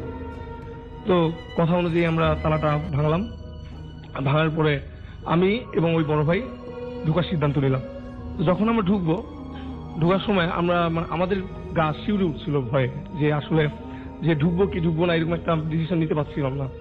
তো ফাইনালি আমরা পা রাখলাম ওই স্টোর রুমে পা রাখার পর আমি এবং বড় ভাই দুইজনে উভয়ই দেখলাম যে দেয়ালের দিকে যখন তাকালাম আমার মনে হচ্ছিল যে কেউ একজন ওখানে আছে, কারো উপস্থিতি ওখানে আমাদের মনে হচ্ছিল যে কেউ একজন উপস্থিত আছেন ওখানে, যাকে আমরা সরাসরি দেখতে পাচ্ছি না, কিন্তু কেউ একজন আছেন। তো আমি তখন বলতেছি ভাইয়া আমাদের কি ভিতরে যাওয়া উচিত কিনা? তখন ভাইয়া বলতেছে যখন আসছি একটু দেখে নেই যে আসলে কেউ থাকতে পারে, যারা হয়তো মানুষও হইতে পারে, যে আমরা জানি না, যেখানে আটকা পড়া আছে। তো আমি বললাম যে ভাইয়া যে মানুষ তো হবে না, কারণ আমি তো কাউকে দেখতে পাচ্ছি না, আপনিও কাউকে দেখতে পাচ্ছেন না, আমি শুধু ফিল করতেছি যেখানে কেউ একজন আছেন। হঠাৎ করে ওই যে শব্দটা আমরা শুনতে পাচ্ছিলাম, সেই শব্দটা আবার শুনতে পেলাম, যে শব্দটা হচ্ছে। তখন আমি ভাইয়াকে বললাম ভাইয়া আমার এখানে থাকা পসিবল হচ্ছে না, আমি বের হয়ে যেতেছি। তো আমার ফ্রেন্ড যে চিৎকার করছিল যে সে কাউকে দেখছে, সে ওখান থেকে আমাদের ডাকছিল যে চলে আসো, তোমরা এখানে থাকো না, একটা ডেঞ্জারাস হতে পারে। তো আমি ভাইয়াকে বললাম ভাইয়া আপনি কি যাবেন? না আমি বের হয়ে যাব। ভাইয়া বললে একটু ওয়েট করো, আমি একটু দেখি। ঠিক যখন আমরা ওখান থেকে বের হয়ে চলে আসবো, তখনই আমরা সেই শব্দটা আবার পুনরায় শুনতে পাই। ইভেন আমরা তখন আবার পিছনে তাকায় দেখি যে দেয়ালের উপরে আমরা মানুষ আকৃতির একটা আকৃতি দেখতে পাচ্ছি আসলে, কিন্তু কেউ নেই ওখানে। আসলে কি জিনিসটা ছিল সেটা আমার এখনো জানা নেই। ইভেন ওর পরপরই আমরা ওখান থেকে দূরে পালিয়ে যাই এবং তারপর থেকে আমরা ওখানে কখনোই যাওয়ার সাহস ঘটেনি। অনেক ধন্যবাদ আপনাকে ডক্টর রাসেল। আমরা চলে যাচ্ছি ফারনানের কাছে। ফারনান, আপনার ঘটনা শুনি, কোথাকার ঘটনা আগে শুরুতে জানতে চাচ্ছি এটা। হ্যালো লিসেনার্স, আমি ফারনান, আমি পুরান ঢাকা থেকে আসছি। আর যে ঘটনা আমি এখন শেয়ার করবো সেটা আমার আঙ্কেল বলেছে, এবং এই ঘটনাটা এক্স্যাক্টলি ইন্ডিয়ার একটা ঘটনা। জি।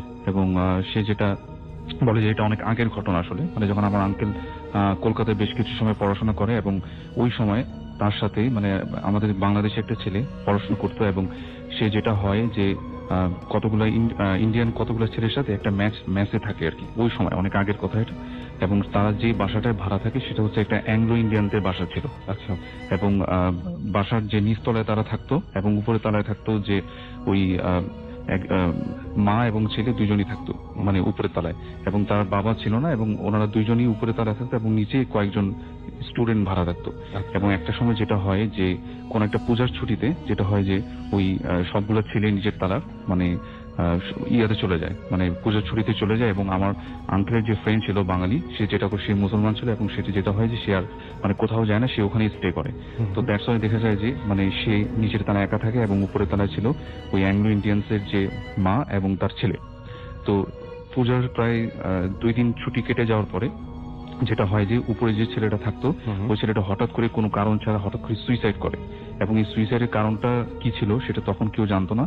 এবং যেটা হয় যে এবং ওই আমার আঙ্কেলের যে ফ্রেন্ড যে ছিল মানে সে যেটা বলে যে সে কখনো মানে ভাবতে পারেনি যে ছেলেটা আসলে সুইসাইড করবে, কারণ একটা মানুষের সাথে মিশলে তখন বোঝা যায় যে মানে সে কেমন মানুষ, কিরকম তার ক্যারেক্টার সেটা বোঝা যায়।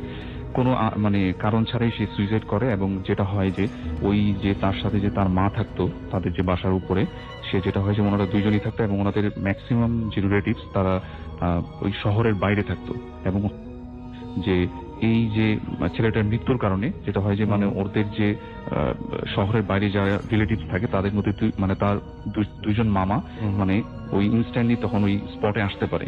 এবং আসার পরে যেটা হয় যে ওই ছেলেটার মানে এই হঠাৎ করে মারা যাওয়ার কারণে তার মা হঠাৎ করে অসুস্থ হয়ে যায়, এবং এই অসুস্থ হয়ে যাওয়ার কারণে তার মামা দুইজন যে মামা আসে তারা ওই তার মাকে নিয়ে হাসপাতালে ভর্তি করে। এবং আমার আঙ্কেলের যে ফ্রেন্ড ছিল তাকে বলে যে তুমি বাসাটাকে মানে দেখো, যেহেতু আমাদের বাসায় এখন আর কেউ নেই, আর আমাদের যে বাকি যে আত্মীয় স্বজন গুলা তারা সবাই মানে শহরে আস্তে আস্তে প্রায় ভোর হয়ে যাবে। তো দ্যাটস ওয়াই তুমি বাসাটা দেখো। এবং উপরে ওই ছেলেটার লাশ ছিল এবং নিচের তলায় আমার আঙ্কেলের যে ফ্রেন্ড সে ছিল, এবং তাকে সমস্ত ঘরের চাবি টাবি দিয়ে তারা সবাই হাসপাতালে চলে যায়, এবং হাসপাতালে তার মাকে নিয়ে চলে যায়, কারণ হঠাৎ করে ছেলের মৃত্যুতে মানে মা অনেক অসুস্থ হয়ে পড়ে। তো তখন যেটা হয় যে নিচের তলায় যে আমার আঙ্কেল যে ফ্রেন্ড ছিল তখন সে একা ছিল, এবং উপরে তলায় ছিল ওই ছেলেটার লাশ, মানে সুইসাইড করে মারা যাওয়ার যে লাশটা সেটাও পড়েছিল। এবং তার একটা সময় বারবার মনে হচ্ছিল তার বেশ ভয় লাগছিল, কেন উপরে একটা লাশ রাখা এবং নিচে সে একা সম্পূর্ণ। এবং তার একটা সময় বারবার ভয় লাগছিল এবং সে কষ্ট পাচ্ছিল যে তার পরিচিত একটা ছেলে এভাবে মারা গেছে।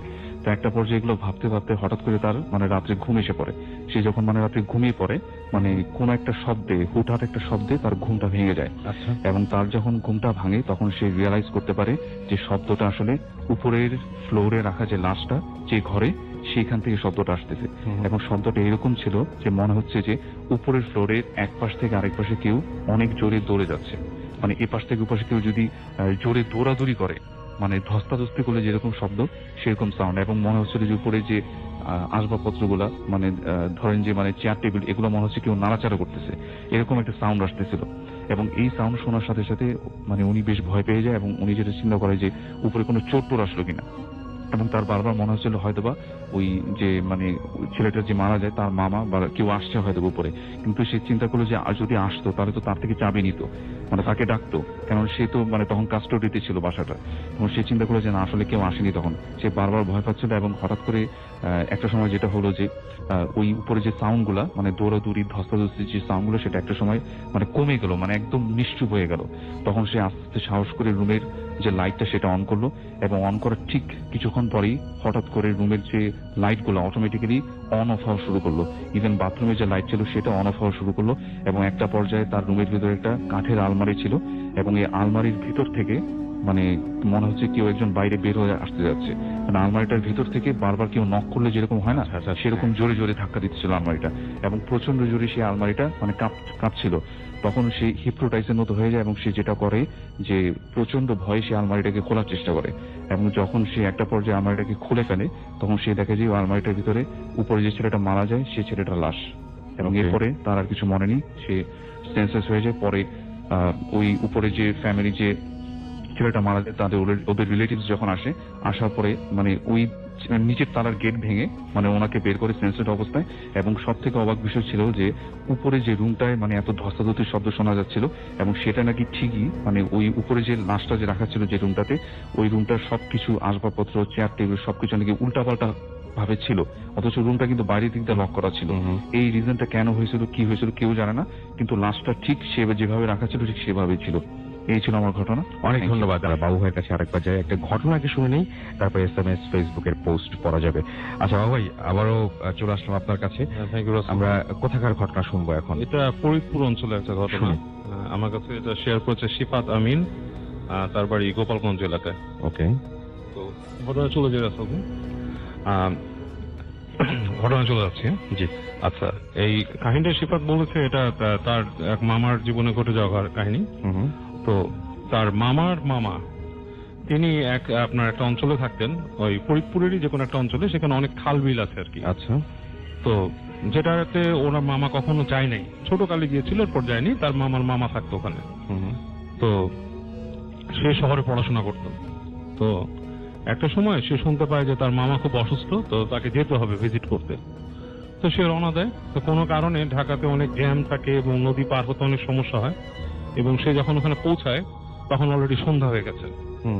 তো সন্ধ্যার দিকে সে যেতে থাকে, যেতে যেতে আপনার ওখানে ওই যেখান থেকে আপনার নৌকা উঠে খালের, সেইখানে আসে। সেখানে এসে দেখে যে সে নৌকা পায় না আর কি, কোনো নৌকা নেই।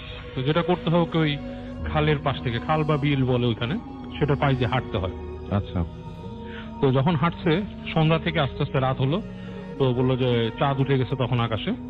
তো এরকম একটা সময় অনেক দূর হেঁটে চলে আসে। সেখান থেকে ওদের বাড়ি প্রায় আপনার মানে তার মামার বাড়ি প্রায় 1-2 মাইল।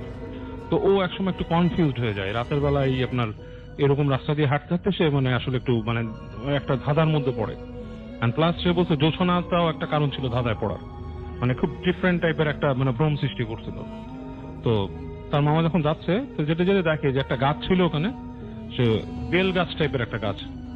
তো সেখানে সেই গাছের নিচে মানে কান্নার শব্দ আসছে, মনে হচ্ছে যে একটা মেয়ে মানুষ খুব দুঃখে কাঁদতেছে। তো ও যায় হেঁটে, উনি যে মানে ওর মামা হেঁটে হেঁটে যায়, যে দেখে যে আপনার একটা মেয়ে বসে আছে সেখানে, শাড়ি পরা একটা মেয়ে বসে আছে। তো উনি কাছে যে জিজ্ঞেস করে তাকে যে কি অবস্থা আপনার, মানে আপনি মানে কে, আমি আপনি কাঁদছেন এরকম রাত্রের মধ্যে, রাতে বসে, কিন্তু কেউ নাই আশেপাশে। তো মেয়েটা মুখ তুলে বলে যে আমার কান্না দিয়ে আপনার দরকার না, আপনি কোথায় যাবেন? সে বলে যে আমি অমুক গ্রামে যাব, অমুক জায়গা আমার মামার বাসা। তো আমি নিজেও একটু অসুবিধা হচ্ছে, বাট মেয়েটা দেখা যাচ্ছে যে কাঁদতেছিল, তার মানে আপনার কান্নার যে ব্যাপারটা ছিল, মনে যে কোনো মানে দুঃখে কাঁদে, যেরকম সুরে সে কাঁদতেছিল বেশ বিলাপের মতো, সেটার কোনো ছিঁড়ে ফোটাবার নাই। তো সে বলে যে মুহূর্তের মধ্যেই। তো সে বলে যে আপনি যাবেন, আসেন চলেন আপনাকে নিয়ে যাই। সে বলে আচ্ছা চলেন। আমার আরো ভালো হলো, রাত্রেবেলা আমি একা যাচ্ছি, আমি রাস্তাও চিনতে পারতেছি না, রাইট, আর আমার কাছে একটু মানে অসুবিধা লাগতেছিল, বলে চলেন নিয়ে যাই। তো মেয়েটা তার সাথে হাঁটতে থাকে। তো মেয়েটা তার সাথে খুব একটা কথা বলে না, কিন্তু হাঁটছে। তো চিন্তা করে জিনিসটা, পরিবেশটা স্বাভাবিক তৈরি করার জন্য কথা বলার চেষ্টা করে, দিয়ে একটা প্রশ্ন করে যে আপনি ওখানে কোথায় থাকেন বা কার বাড়িতে যাচ্ছেন। ওর খুব একটা মানে ধারণা ছিল না ওই এলাকা সম্বন্ধে, জানে যে তার মামা থাকে এখানে, এবং মামার আসল বাড়িটা ওই অঞ্চলে না, ওইখানকারই কাছাকাছি কোনো মানে আর কি অন্য জেলায় আর কি, কিন্তু ওইখানে তার মামা সেটেল করছিল কোনো এক কারণে। যাই হোক, তো যেতে যেতে দেখে মেয়েটা খুব একটা আগ্রহী না আলাপ করতে। তো যেতে যেতে যেতে যেতে তাকে নিয়ে যায় বিভিন্ন মোড় ঘুরে, বাঁক ঘুরে, বাঁশঝাড়ের পাশ দিয়ে। এবং যেটা সে আপনার খেয়াল করতেছিল যে যখন জোছনা পড়তেছে মেয়েটার গায়ে, তখন তাকে মানে কেমন যেন একটু বেশি উজ্জ্বল লাগতেছে, মানে লাইক সে নিজেই গ্লো করতেছে, এরকম একটা ব্যাপার। উনি একটু মানে অ্যাবনর্মালিটি দেখে, বাট অ্যাবনর্মালিটি গায়ে মাখে না আর কি। তো উনি তাকে ফলো করে যেতে থাকে, যেতে যেতে দেখে যে একটা রাস্তার একটা জায়গায় নিয়ে আসে। অনেকক্ষণ হাঁটার পরে ডান দিকে হচ্ছে বাঁশঝাড়, আর বাম দিকে নিচু হয়ে গেছে আর কি, নিচু হয়ে গেছে, যে দেখতেছে একটা বাড়ি। তো বাড়ির মধ্যে কোনো আলো টালো কিছু নাই, লাইট মানে আপনার কোনো আলো টালো জ্বলছে না বাড়ির ভেতরে। তো নেমে যায়, দেখে মেয়েটাও হেঁটে গেল ওখানে, যে মেয়েটা বলে যে আপনি এখানে দাঁড়ান, বলে মেয়েটা দেখে এই পাশ থেকে ঘুরে চলে গেছে, আর কোনো খবর নেই মেয়েটার। তো উনি অনেকক্ষণ দাঁড়ায় থেকে ভাবে যে আসলে কি হলো, মানে এখানে কি মানে আমি দাঁড়ায় আছি, মেয়েটা কি এই বাসাটাই আমার মামার বাসা, বা মেয়েটা কি নাই, বা কই চলে গেল, এরকম তো যাওয়ার কথা না। আশপাশ যেগুলো তো আমি দেখতাম যে বাসার পিছন দিকটা দেখা যাচ্ছে দূর থেকে, মানে বেশ বড় জায়গা, বাট দেখা যাচ্ছে বাসার পিছনটা দেখা যায়, কেউ বেরোয়নি ওখানে। তো ও একবার চিন্তা করে বাসার পেছনে কি যাবে যেদিকে মেয়েটা গেছে, অনেকক্ষণ চিন্তা করে সে একবার চিন্তা করে নক করবে, সেটাও সে কনফিউজ হয়ে যায়। তো উনি তারপর করে কি ওই হেঁটে যায়, মেয়েটার রাস্তা দিয়ে হেঁটে যায় যেখান দিয়ে মেয়েটা গেছে। তো ওই জায়গায় যে কিছু দূর যাওয়ার পর দেখে বেড়া থেকে বাসার সামনের দিকটা দেখা যাচ্ছে দরজাটা হাট করে খোলা, মানে যেই মেইন দরজাটা বাড়ির এন্ট্রেন্সটা মানে মনে হচ্ছে খোলা, পুরা অন্ধকার দেখা যাচ্ছে ভেতরে। তো সে কি করে এই পাশে দরজা দিয়ে নক না করে বেড়া টপকাই ঢুকে উনি চিন্তা করে যদি আমার মামার বাসা হয়ে থাকে তাহলে হলো, আর যদি গ্রামের বাসা হয় এরকম দরজা খোলা এত রাতে কেমন একটা মানে তার কাছে একটু অ্যাবনর্মাল লাগে জিনিসটা।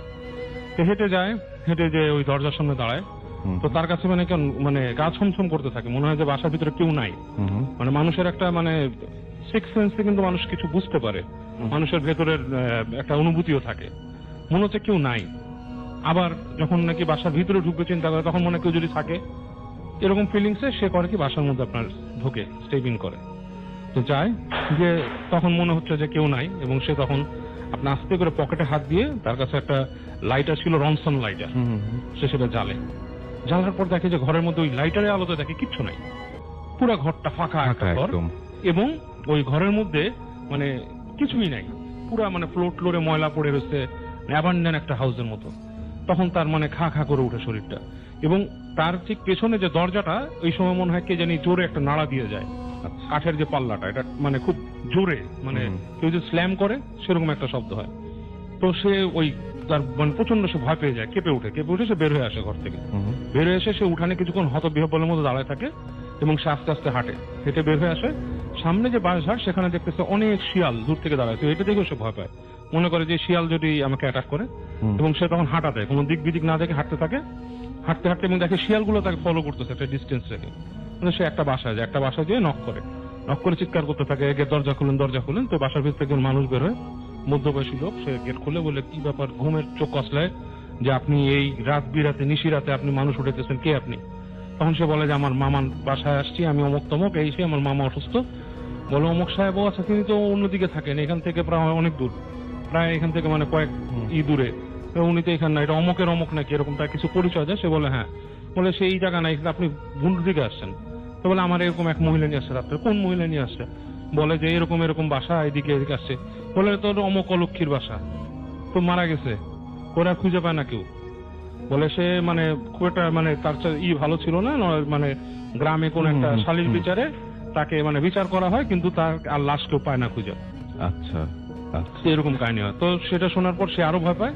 তো বলে আপনারা কি নিয়ে আসছে কি বলেন? ওই লোক তাকে বসায় রাত্রেবেলা থাকতে দেয়, তাদের একটা সামনে কাছারি ঘরের মতো থাকতে দেয়। তো উনি খুব ভয়ে রাত কাটান ওই কাঠ। তারপরে উনি পরদিন যান, যে খুঁজে ওনার মামার বাসা বের করেন, এবং মামাকে বলেন যে এরকম কাহিনী। তো ওনার মামার সাথে কথা বলেন, মামা অসুস্থ, মামার চিকিৎসা করেন, কিছুদিন থাকেন ওই জায়গায়, এবং আলটিমেটলি উনি পরে একটা খবর পান গ্রামের একটা ইয়াং ছেলের কাছে। বলে যে অনেকে বলে যে আপনি যে রাস্তা দিয়ে আসছেন, যেখানে মেয়েটাকে দেখছেন, ওই গাছের নিচে তার এরকম মেয়ের ওই যে ফেলে দিছিল। আচ্ছা, পানিতে। ওই গাছটার নিচে ওখানকার যে মাতবর বা মেম্বার ছিল, তার ছেলে পেলেরা এই কাজটা করছে। ওকে, এটা অনেকে বলে। তো এবং অনেকে ভয় পায় ওইখানে গেলে, এবং ওইখানেই তাকে ওখানে দেখা গেছিল জিনিসটা। অনেক ধন্যবাদ বাবু ভাই, থ্যাংক ইউ সো মাচ। আপনার শুরুতে আপনার নামটা সবাইকে বলবেন, সবার সাথে আপনি একটু পরিচিত হতেন। আমার নাম কারি মোহাম্মদ বজলুল হক। আপনি এই এলাকার বাসিন্দা, একসময় এলাকাতেই ছিলেন, এখন মনে হয় নারায়ণগঞ্জে আছেন। আমি এটাই আমার বাড়ি, আমি এখানে আছি। আমি যদিও শহরে থাকি, কিন্তু আমার ক্লোজ কানেকশন আছে এইখানের সঙ্গে। আচ্ছা, আমি এইখানে এসে দেখলাম যে এই এলাকাটাতে আপনি বলছেন যে আমরা যার নামে কথা বলছিলাম, তিনি হচ্ছেন আলহাজ কারি মোহাম্মদ আলী হুসাইন। জি জি, আপনার বাবা। জি, আপনার বাবা। এবং আপনি বলছিলেন যে এই এলাকাতে তার তিনি যে মাদ্রাসায় শিক্ষকতা করতেন, সেখানে শুধুমাত্র মানুষই না, অনেক জিনরাও লেখাপড়া করতেন। এবং তিনি মুহূর্তের মধ্যে, আপনি এই যে বলছিলেন যে তার কাছে অনেক অসুস্থ মানুষ আসতো, যেমন একটা পাগলের ঘটনা বলেন, শিকল পরানো একজন পাগল কোন একটা সময় তার কাছে এসেছিল। একটু ঘটনাটা আমাদের বলবেন, কি হলো? আচ্ছা, শুধু একটাই না, আরো অনেক ঘটনা আছে। এখন এমনই হতো, মানে ওনার অবস্থাটা এমনই ছিল। উনি ঠিক সাধনার কারণে উনি মক্কা থেকে আসছিলেন, যদিও অরিজিনালি উনি এই বাংলাদেশের বংশোদ্ভূত। 3 বছর বয়সে চলে যান। 3 বছর বয়সে চলে গেছিলেন এই দাদাজির সঙ্গে। সেখানে মক্কাতে গিয়ে মেসফালা ওনারা মানে বাড়িঘর করেছিলেন, সেখানেই পড়াশোনা করছেন, সলুতি একটা মাদ্রাসা, ওখানে পড়াশোনা করে এরপরে বাংলাদেশে যখন চলে আসলেন, হাজীদের সঙ্গে ওয়াদার কারণে উনি চলে আসছিলেন, স্বপ্ন দেখে এখানে চলে আসলেন। এবং ওনার অরিজিনাল বাড়ি ছিল যেখান থেকে তিনি 3 বছর বয়সে ওনার আব্বার সঙ্গে গিয়েছিলেন, সেই নারায়ণগঞ্জের প্রান্ত দেশ থেকে সৈয়দপুর থেকে চলে গিয়েছিলেন। কিন্তু উনি ওখানে আর ব্যাক করেন নাই, ওই এলাকা তার ওঠেন নাই। এই সোনারগাঁয়ের এই এলাকার এখানে যেখানে আমরা বসে কথা বলছি কোরবানপুর দরবার, সেখানে উনি ব্যাক করলেন। কেন? ওয়াদা ছিল এখানে উঠবেন। তো উনি এতটুকুই আধ্যাত্মিকতা ওনার অর্জিত হয়েছিল, বা উনি এত কিছুই করেছেন যে ওনার অভিজ্ঞতায় উনি জিনেরা তার কথা শুনত। এইভাবে তিনি চিকিৎসাগুলো করতেন আসলে। উনি দেখা যেত যে একেবারেই বদ্ধ পাগল, 10 বছরের পাগল, সব জায়গা থেকে ব্যর্থ হয়ে ওনার কাছে নিয়ে আসছে। উনি বসে থেকে উনি সেই জিনটাকে তলব করতেন, কথা বলতে থাকতো। রুগী তখন কথা বলতে বলতে এমন এক সময় যেত, বোঝা যেত যে এটা রুগী আর কথা বলছে না, এখন জিন কথা বলছে। তখন বলতে বলতে উনি জিনকে সামনে, আমি নিজে দেখেছি, কাঁসার যে মানে গ্লাস ছিল, কাঁসার গ্লাসের মধ্যে পানি রেখে উনি দম করে মানে ফুক দিয়ে ওখানে বসাই দিত যে বসো। এরপরে দেখা যেত যে মানে রুগী আসছে, সে কখনো কোনো কোরআন তেলাওয়াত করতে পারে না, কোরআন জানতো না, বসার সমানে কোরআন তেলাওয়াত করছে।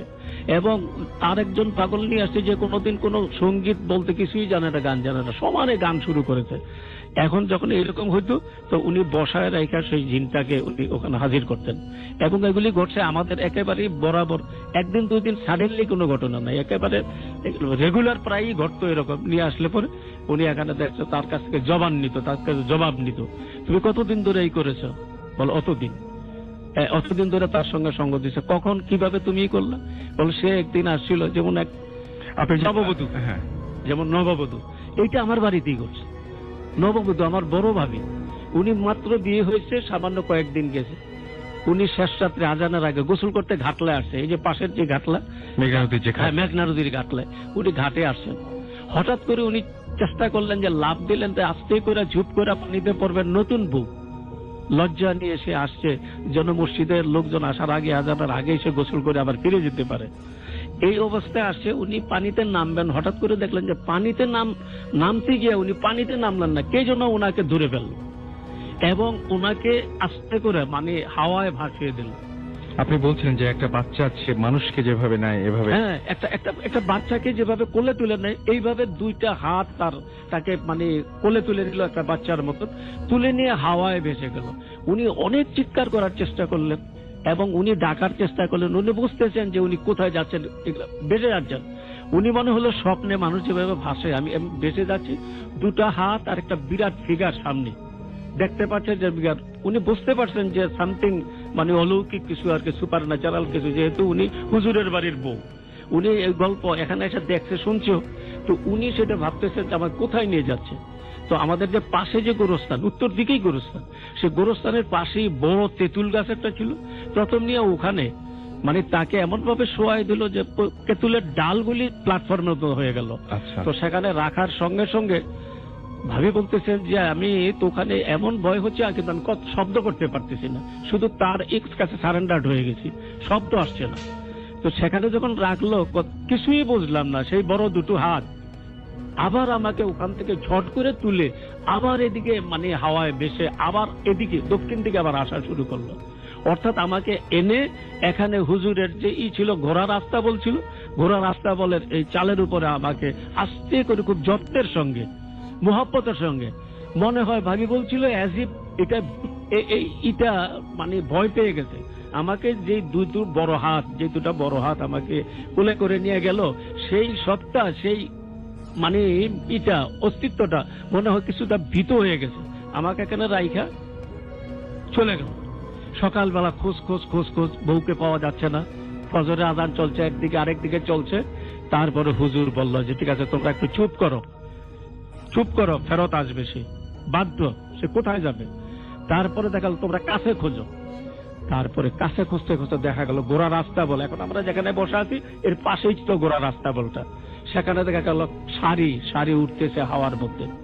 তারপরে তাকে যখন নামায় আনলো, তখন সে বলল যে আমাকে যে নিয়ে গেল আবার এখানে যে পৌঁছায় দিল, এই সময়টা নিয়ে যাওয়ার সময় তার ভয়ঙ্কর রূপ, আমার সঙ্গে তার ব্যবহারটা অনেকটা মানে জবরদখলকারীর মতো। কিন্তু যখন ফেরত নিয়ে আসলো আমার প্রতি খুব সেই মানে এত সফট ব্যবহার করলো, পারে তো আমার কাছে মাপ চেয়ে আমাকে রেখে যায়। পরে হুজুরকে জিজ্ঞেস করা হলো যে কি হলো, আসলে ঘটনাটা কি ঘটল। বলল যে এটা একটা বজ্জিন। সে বজ্জিন বিশেষ করে নববধূদের উপরই তার আকর্ষণ বেশি থাকে। ও একটা চরিত্র, লম্পট চরিত্রের একটা বজ্জিন। সে যখন নিয়ে গেছে তার আশেক হয়ে গেছে, সে ওখানে নিয়ে গেছে। কিন্তু তখনই শোনার সঙ্গে সঙ্গে আমি দোয়া দুরুদ পড়তেছিলাম, তখন তার উপরে এটার প্রভাব হয়ে গেল এবং সে ভীত হয়ে এখানে রিটার্ন করে দিয়ে গেল। এই বাড়িতে, এই এলাকায় তখন এরকম আরো অনেক ঘটনা আছে, আমরা সেই ঘটনাগুলো শুনবো। আমরা ঘটনা বলবেন, আপনার যে ঘটনাটা, এই ঘটনাটা কোথাকার ঘটনা আরেকবার বলতে হবে একটু প্লিজ। এই ঘটনাটা কক্সবাজারে ঘটেছিল। শুনি আপনার ঘটনাটা। এই ঘটনাটা আমার কাজিন আকবর রাব্বির কাছ থেকে আমি শুনেছি। এই ঘটনাটা বেসিক্যালি তার ফ্রেন্ড আর তার ওয়াইফের সাথে ঘটে যায়। তারা 2008 সালে বিয়ের পর তারা হানিমুনে যায় কক্সবাজারে। ফার্স্টের দিন তারা কক্সবাজার বিচের মধ্যে টাইম স্পেন্ড করে। সেকেন্ড ডেতে তারা হিমছড়ি এবং ইনানি বিচে যেতে চায় একটা সিএনজি ভাড়া করে।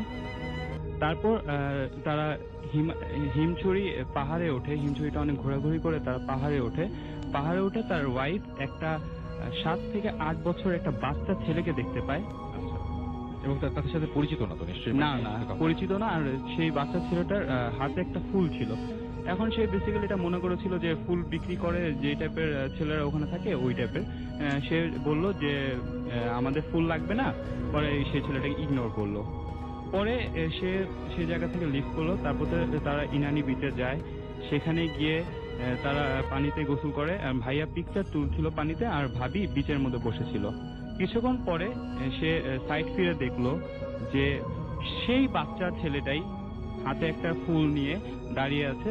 সে ওই জিনিসটাকে, তখন তার মাথায় সেই জিনিসটা আসেনি যেটা যে ছেলেটাকে সে হিমছড়ি পাহাড়ে দেখেছিল ওই ছেলেটা সেম, এটা তার মাথায় আসেনি। সে জাস্ট ছেলেটাকে দেখলো আর সে ওই ছেলেটাকে ইগনোর করলো। তারপর সেম ভাবে সে অন্য দিকে তাকিয়ে আবার যখন ওই দিকে তাকালো দেখলো যে ছেলেটা সেখানে নেই, না ছিল না। তখন সে এই বিষয়টাকে বেশি একটা গুরুত্ব দিল না। একটু ইন্টারাপ্ট করি, যতবারই তার সাথে দেখা হয়েছে, ছেলেটার সাথে দেখা হয়েছে, ততবারই কি ছেলেটার হাতে ফুল ছিল? জি, প্রত্যেকবারই হাতে ফুল ছিল। তারপর আমি চলে যাচ্ছি। তারপরে তারা সেই জায়গা থেকে যখন লিভ করলো, তারা সিএনজি করে যাচ্ছিল, সাইড ভিউ দেখছিল।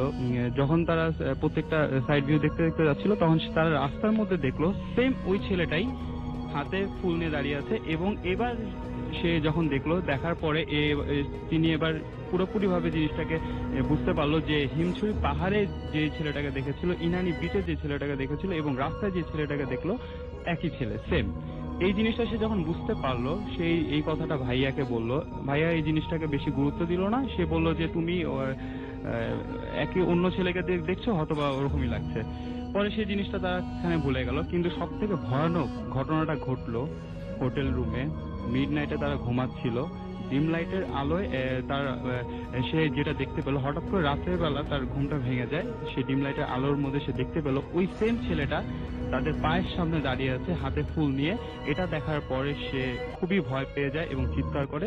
চিৎকার শুনে ভাইয়া সাথে সাথে উঠে যায়, উঠে কিছুই দেখতে পায় না। বাট সে বারান্দার দরজার মধ্যে একটা সাউন্ড পায়। এই সাউন্ডটা পেয়ে সে সাথে সাথে সেই বারান্দার দিকে চলে যায়। সেই গেটটা খুলে দেখে কিছুই নেই। যখন সে বারান্দা যায়, সে রুম থেকে আরেকটা চিৎকারের শব্দ পায়। সে রুমের ভিতরে গিয়ে দেখে যে ভাবি মাটিতে পড়ে আছে এবং কাঁপছে আর কাঁপছে। সে তাকে জিজ্ঞেস করে কি হয়েছে।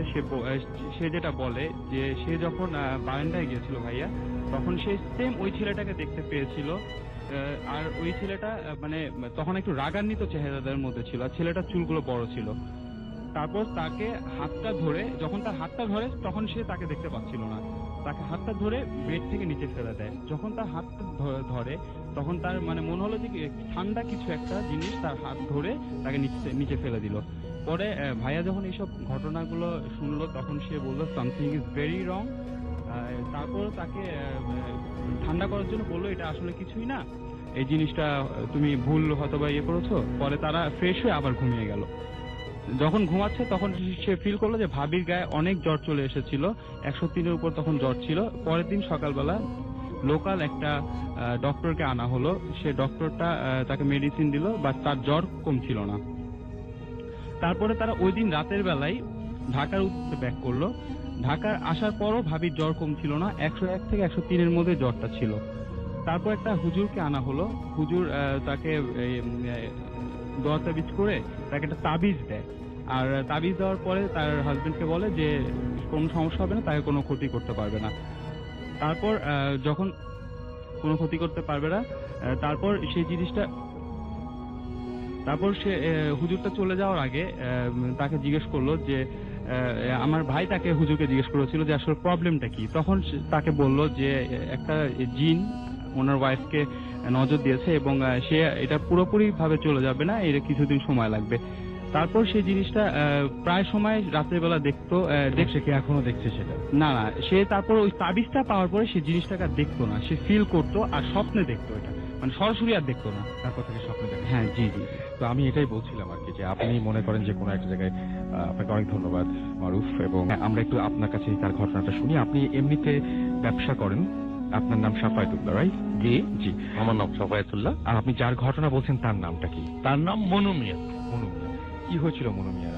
মনু মিয়ার মুখমণ্ডলে এমন অদ্ভুত ধরনের একটা ফোড়া হয়েছিল, যে ফোড়াটা খুব বড় আকৃতির।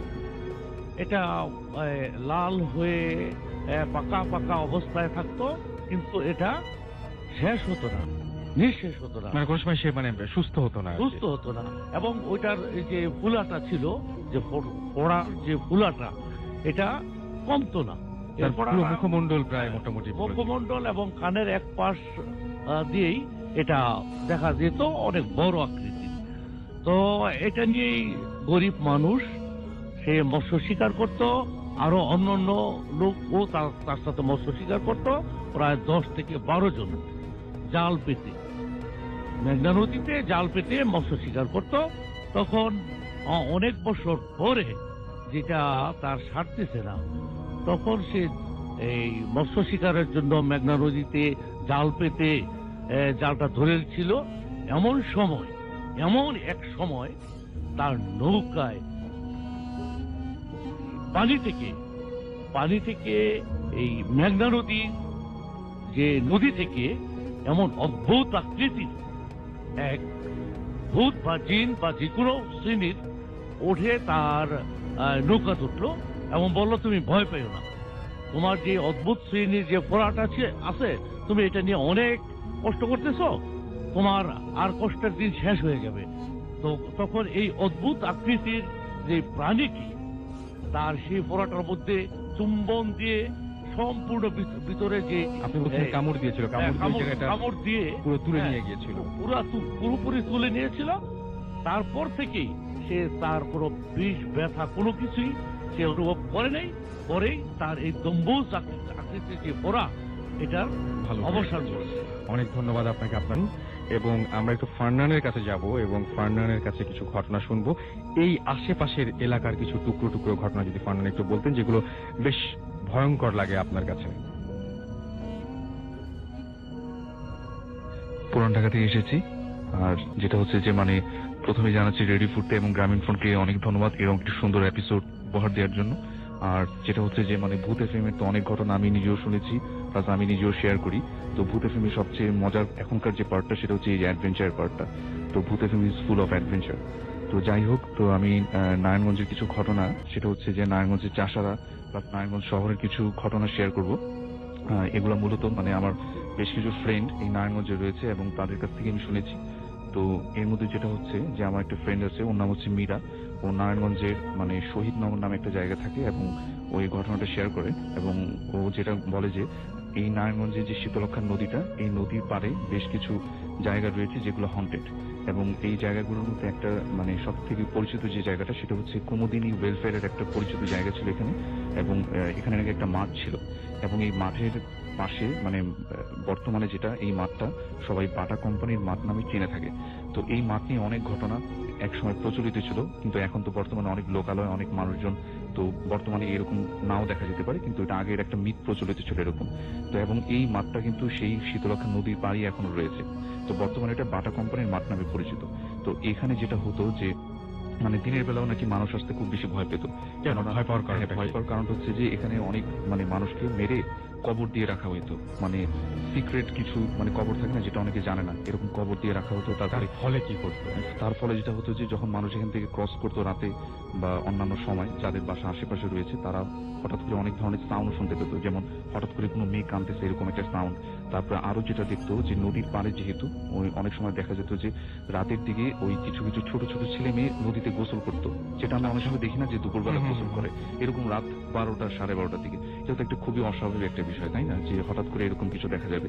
তো সবাই যখন দেখতো ওরা বুঝতো যে না এটা উইয়ার্ড কিছু একটা। এবং আপনি পুকুরের কথা বলছেন, সেই পুকুরের কথা যেটা একটা একটা করে আসলে মানে সিরিয়াল বয়ে আসতেছেনি। তো এটা হচ্ছে ওই শীতলক্ষা নদীর পাড়ের বেশ কিছু ঘটনা।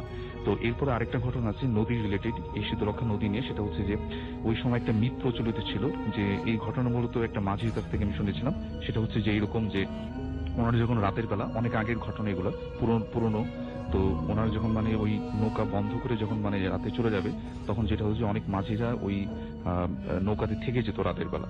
তখন যেটা হতো যে একটা মেয়ের মতো মানে বইয়ের মতো সাজ দিয়ে মানে লাল শাড়ি পরে মানে একটা কেউ আসতো এরকম, এসে মানে মাঝিদেরকে বলতো যে আমাকে নদী পার করে দাও। তখন সবাই চিন্তা করতো যে যারা ওখানে থাকতো, অনেক কম মানুষই থাকতো তখন সেখানে, তারা ভাবতো যে হয়তো বা হেল্প করি, কোন একটা মানে বিপদে পড়ছে হেল্প করি।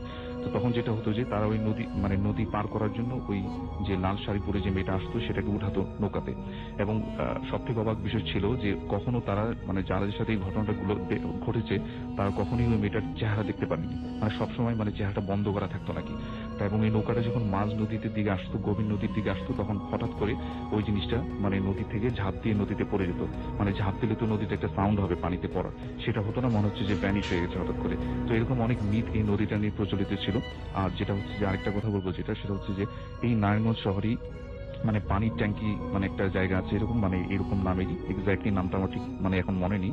তো সেখানে একটা পুকুর রয়েছে। এই পুকুরে যেটা সব থেকে বেশি প্রবলেম সেটা হচ্ছে যে প্রত্যেক বছরই প্রায় জুন থেকে জুলাই মাসে, এই 2টা মাসেই বিশেষ করে এই পুকুরটাতে অনেক মানুষ মারা যায়, মানে মিনিমাম একজন হলেও মারা যাবে। কিন্তু এই মারা যাওয়ার কারণটা কেউ এখন পর্যন্ত আইডেন্টিফাই করতে পারেনি। এখানে যে ঘটনাটা ঘটে যে হঠাৎ করে যেটা দেখে যে মানে ওই জুন জুলাইয়ের দিকে কেউ একজন মানে লাশ ভেসে উঠছে সন্ধ্যার পরে। ওই লোকটা কিভাবে মারা গেল, মানে কেন মারা গেল, কিভাবে মানে এই জিনিসগুলো বুঝতে পারে না কেউ। তো এরকম একটা হন্টেড পুকুর মানে নারায়ণগঞ্জে রয়েছে। তারপর আরেকটি স্কুলের কথা মানে আমি শুনেছি, সেটা হচ্ছে যে ওই স্কুলে একবার যেটা হয় যে মানে একটা ছোট বাচ্চা ক্লাস 2-3 পরে এরকম, সে মানে বাথরুমের ভিতরে মানে লক হয়ে গেছিল। এবং লক হয়ে যাওয়ার পরে যেটা হয় যে তার থেকে 2 থেকে 3 দিন মানে যেটা হলিডে ছিল, এবং সে কোনোভাবে আর বাথরুম থেকে বের হতে পারেনি। তো এরপর যেটা হয় যখন স্কুলটা খোলে তখন যেটা হয় যে ওই বাথরুমের থেকে প্রচুর মানে গন্ধ আসতে থাকে, পচা কিছু গন্ধ। তখন সবাই যেটা করে যে ওই গেটটা ভেঙে মানে ভিতরে ঢোকার পরে ওই ছোট বাচ্চাটার লাশটাকে পায়। কিন্তু এর মাঝখানে কিন্তু মানে বাচ্চাটার বাবা মা অনেক খোঁজাখুঁজির চেষ্টা করে, বাচ্চাটাকে কিন্তু কোথাও খুঁজে পায় না।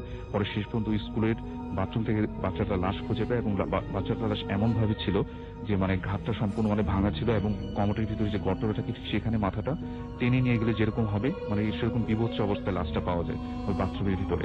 তো এই ছিল মানে মোটামুটি এখানকার হন্টেড কিছু প্লেসের ঘটনা। তো এখানকার যারা লোকাল আছেন তারা অবশ্যই হয়তো বা আরো অনেক কিছু জেনে থাকবেন। এই তো, থ্যাংক ইউ। বলিবেন আপনি একটু কাইন্ডলি যদি বলতেন যে আপনি কোথা থেকে এসেছেন? নওগাঁ থেকে এসেছেন। আচ্ছা, শুনি আপনার ঘটনা। আমি হ্যালো লিসেনার্স, আমি প্রথমে আপনাদের সবাইকে সালাম জানাই। আর যাদের অনুপ্রেরণাতে আমি শুনছি তাদের নামটা আমরা শুনবো না এখন, অনেকে অনেক কষ্ট করেছে, আমরা সরাসরি ঘটনায় চলে যাই। আচ্ছা ঠিক আছে। আমি যে ঘটনাটা বলবো সেটা হচ্ছে আমাদের নওগাঁর ঘটনা, এবং এটা গ্রামের ঘটনা।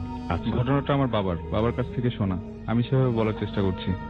তো আমার বাবা একজন স্কুল শিক্ষক। আচ্ছা, তিনি সহকারী হেড পোস্টে ছিলেন। আমাদের বাসাটা গ্রাম থেকে প্রায় 20 কিলোমিটার দূরত্বে তার স্কুল। সেখানে তিনি প্রতিদিন বাইকে যাতায়াত করতেন। তো সেই সুবাদে মানে স্কুলের মানে হেড স্যারের সাথে তার ভালো সম্পর্ক থাকা, স্কুলের বিশেষ যে কাজগুলো করতে হতো অতিরিক্ত সময় তিনিই করতেন। তো এই অবস্থাতেই হঠাৎ কোনো প্রয়োজন পড়ে যাওয়ায় স্কুল 4টার দিকে ছুটি হওয়ার পর হেড টিচার আমার বাবাকে নওগাঁয় আসতে বলেন। নওগাঁর দূরত্ব স্কুল থেকে প্রায় 30 কিলোমিটার দূরে। তো সেখানে তিনি সন্ধ্যা 4টার দিকে রওনা দেন, আসরের নামাজ পড়ার পর রওনা দেওয়ার ফলে সেখানে কাজ সেরে আসার পথে মানে আসবেন, এখন সেই সময় মানে এশার আজান দিয়ে দেয়। তখন তিনি মানে সেই সময়, এটা ঘটনাটা হচ্ছে আপনার 96 সালের দিকে। তখন আমাদের ইলেকট্রিসিটি ছিল না আমাদের এলাকায়। তো উনি তাড়াতাড়ি আসার জন্য, তার কাছে যেহেতু বাইক ছিল, আমাদের ওই রাস্তাটা ভয়ঙ্কর ছিল, মানুষেরও ভয় ছিল, তো তাড়াতাড়ি আসার জন্য হাইওয়ে রোড দিয়ে আসলে দেরি হবে, এই জন্য তিনি গ্রামের রাস্তায় চলে আসতেছিলেন। তো রাস্তায় আসতে আসতে প্রায় 8 কিলোমিটার চলে আসছেন উনি। আর 8 কিলোমিটার অতিক্রম করার পর সেখানে একটা শ্মশান আছে এবং অনেক জঙ্গল আছে, মানে রাস্তাটার পুরো সাইডেই জঙ্গল। পুরো রাস্তাটার মধ্যে দিয়ে মানে সন্ধ্যার আগেই যখন আসর নামাজ হয় এই সময় কেউ যেতে পারে না, আর রাস্তাটা মানে মাটির রাস্তা। তো উনি যখন প্রায় ওই জায়গায় পৌঁছেন সেই সময় বাজে আপনার 8:30 থেকে 8:30টার দিকে আর কি, যখন মানে শ্মশান ঘাটের কি 100 গজ আগে তিনি গাড়ি নিয়ে পৌঁছেন। গাড়িটা সেখানে বন্ধ হয়ে যায়।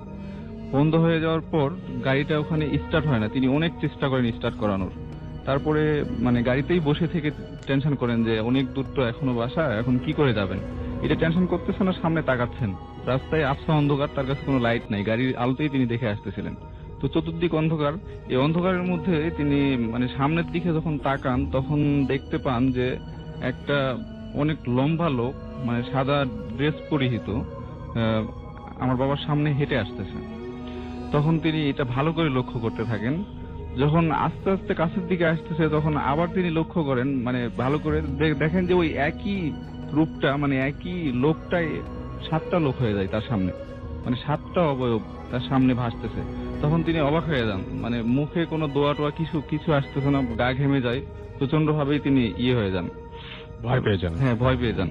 তারপরে এই ঘটনার ওখানে আশেপাশে কোনো গ্রাম ছিল না, রাস্তার মাঝে, এই জন্য মানে তিনি তারপরে আমরা যেটা জানতে পারি আর কি, তিনি তার বাইক সহ যে শ্মশান ছিল সামনে, সেই শ্মশানের উপরে পড়েছিলেন, শ্মশানের মাঝখানটায় পড়েছিলেন এবং বাইকটা ছিল তার পায়ের উপরে।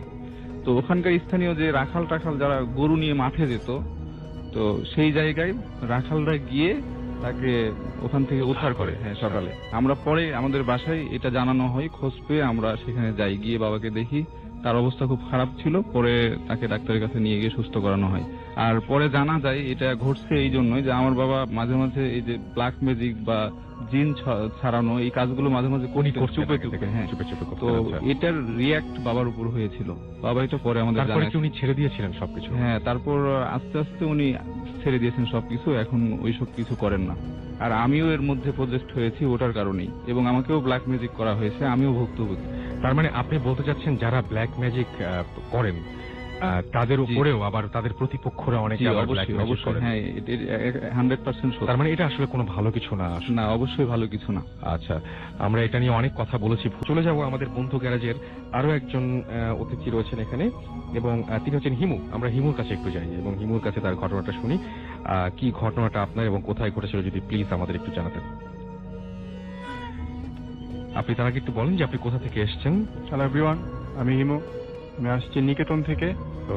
আর আমি ইন্টারনাতে সরাসরি কাহিনী চলে যাচ্ছি। জি, এই কাহিনী মেইনলি হয় আমার সাথে, আমি এক্সপিরিয়েন্স করেছি। আমার এসএসসি যখন হয় 2010, জি, আর আমি এসএসসি পাস করেছি বগুড়া থেকে।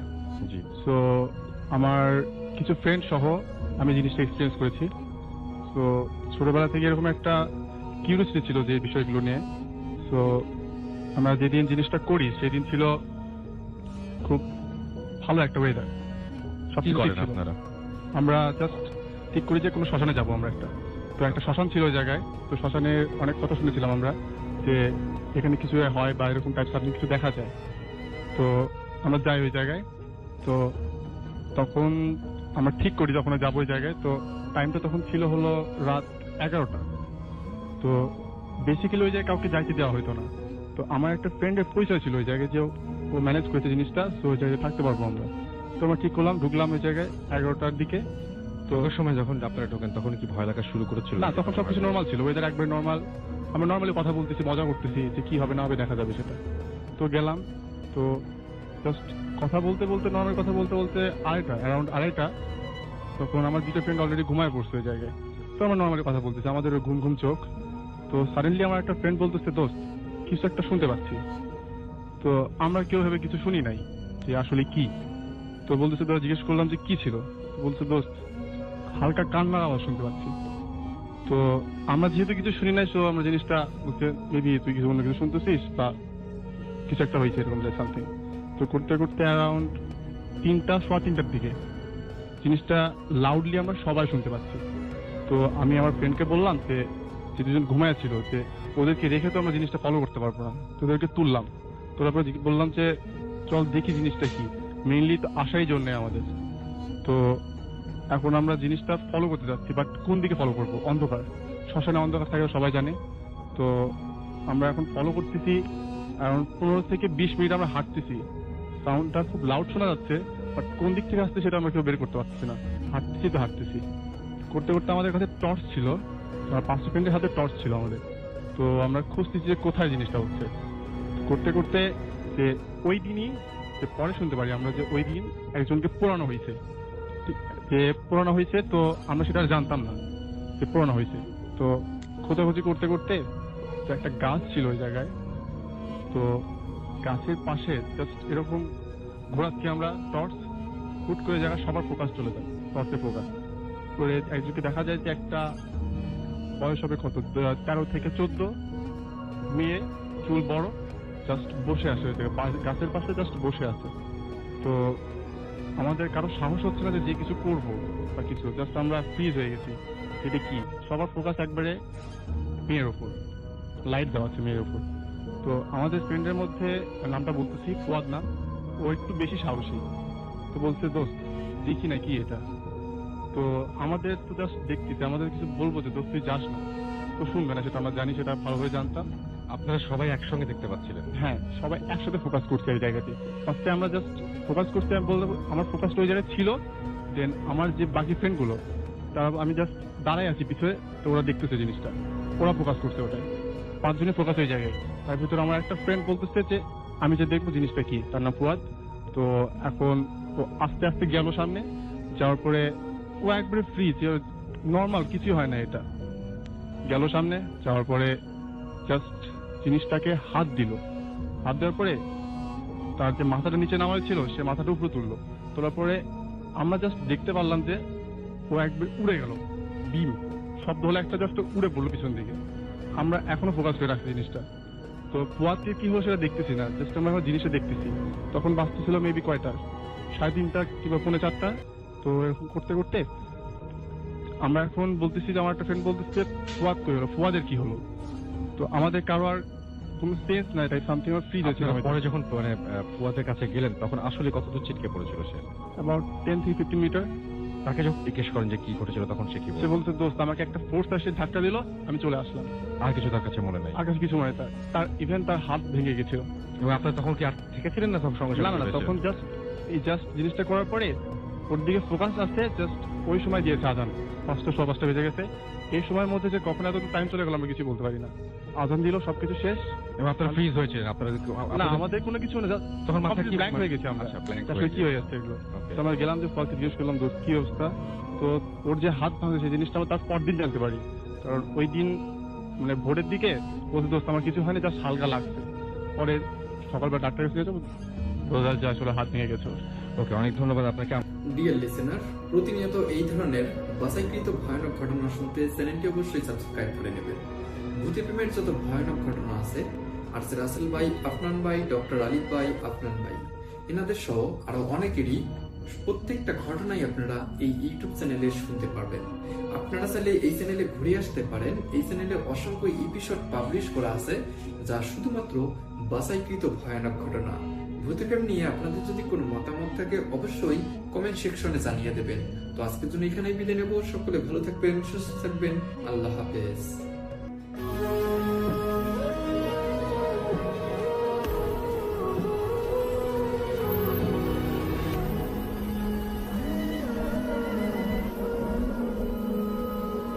আসসালামু আলাইকুম প্রিয় লিসেনার্স, আশা করছি আপনারা সবাই ভালো আছেন এবং ভালোর সাথেই আছেন।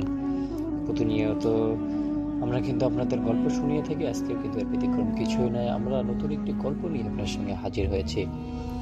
আশা করছি আজকের সারাটি সময় জুড়ে আপনারা আমাদের সাথেই থাকবেন। সর্বপ্রথম আমরা একটি গল্প করছি। গল্পটির নাম দেওয়া হয়েছে ভয়ঙ্কর সেই রাতের শেষ সময়। সেটা ছিল প্রায় 25 বছর আগের কথা। আমার বাবার এক বন্ধু ছিলেন যার নাম অবিনাশ বাবু। তিনি তখন নতুন চাকরিতে যোগ দিয়েছেন, শহরের একটি মফস্বল শহরে পোস্টিং পেয়েছিল। শহরের বাইরে একটি পুরনো বিশাল জমিদার বাড়ি ভাড়া নিয়েছিলেন তিনি, কারণ সস্তায় অনেক বড় বাড়ি আর কোথায় পাওয়া যাচ্ছিল না। লোকজন বলছিল বাড়িটা অভিশপ্ত, সেখানে রাতে নাকি রিডিরা আনাগোনা করে, অনেক রকমের ভয়ভীতি লাগে, অনেক হাসির কান্নার শব্দ শোনা যায়। কিন্তু অবিনাশবাবু যুক্তিবাদী মানুষ, এসব কুসংস্কার কখনোই মানতেন না।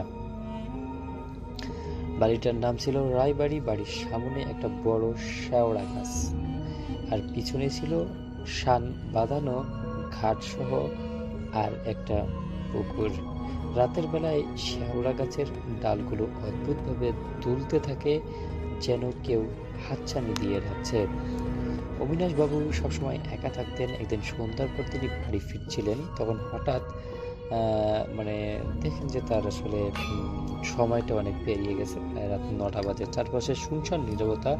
হঠাৎ তিনি দেখলেন রায়বাড়ির বাগানের মধ্যে একটা সাদা ধবধবে শাড়ি পরা মহিলা দাঁড়িয়ে আছে।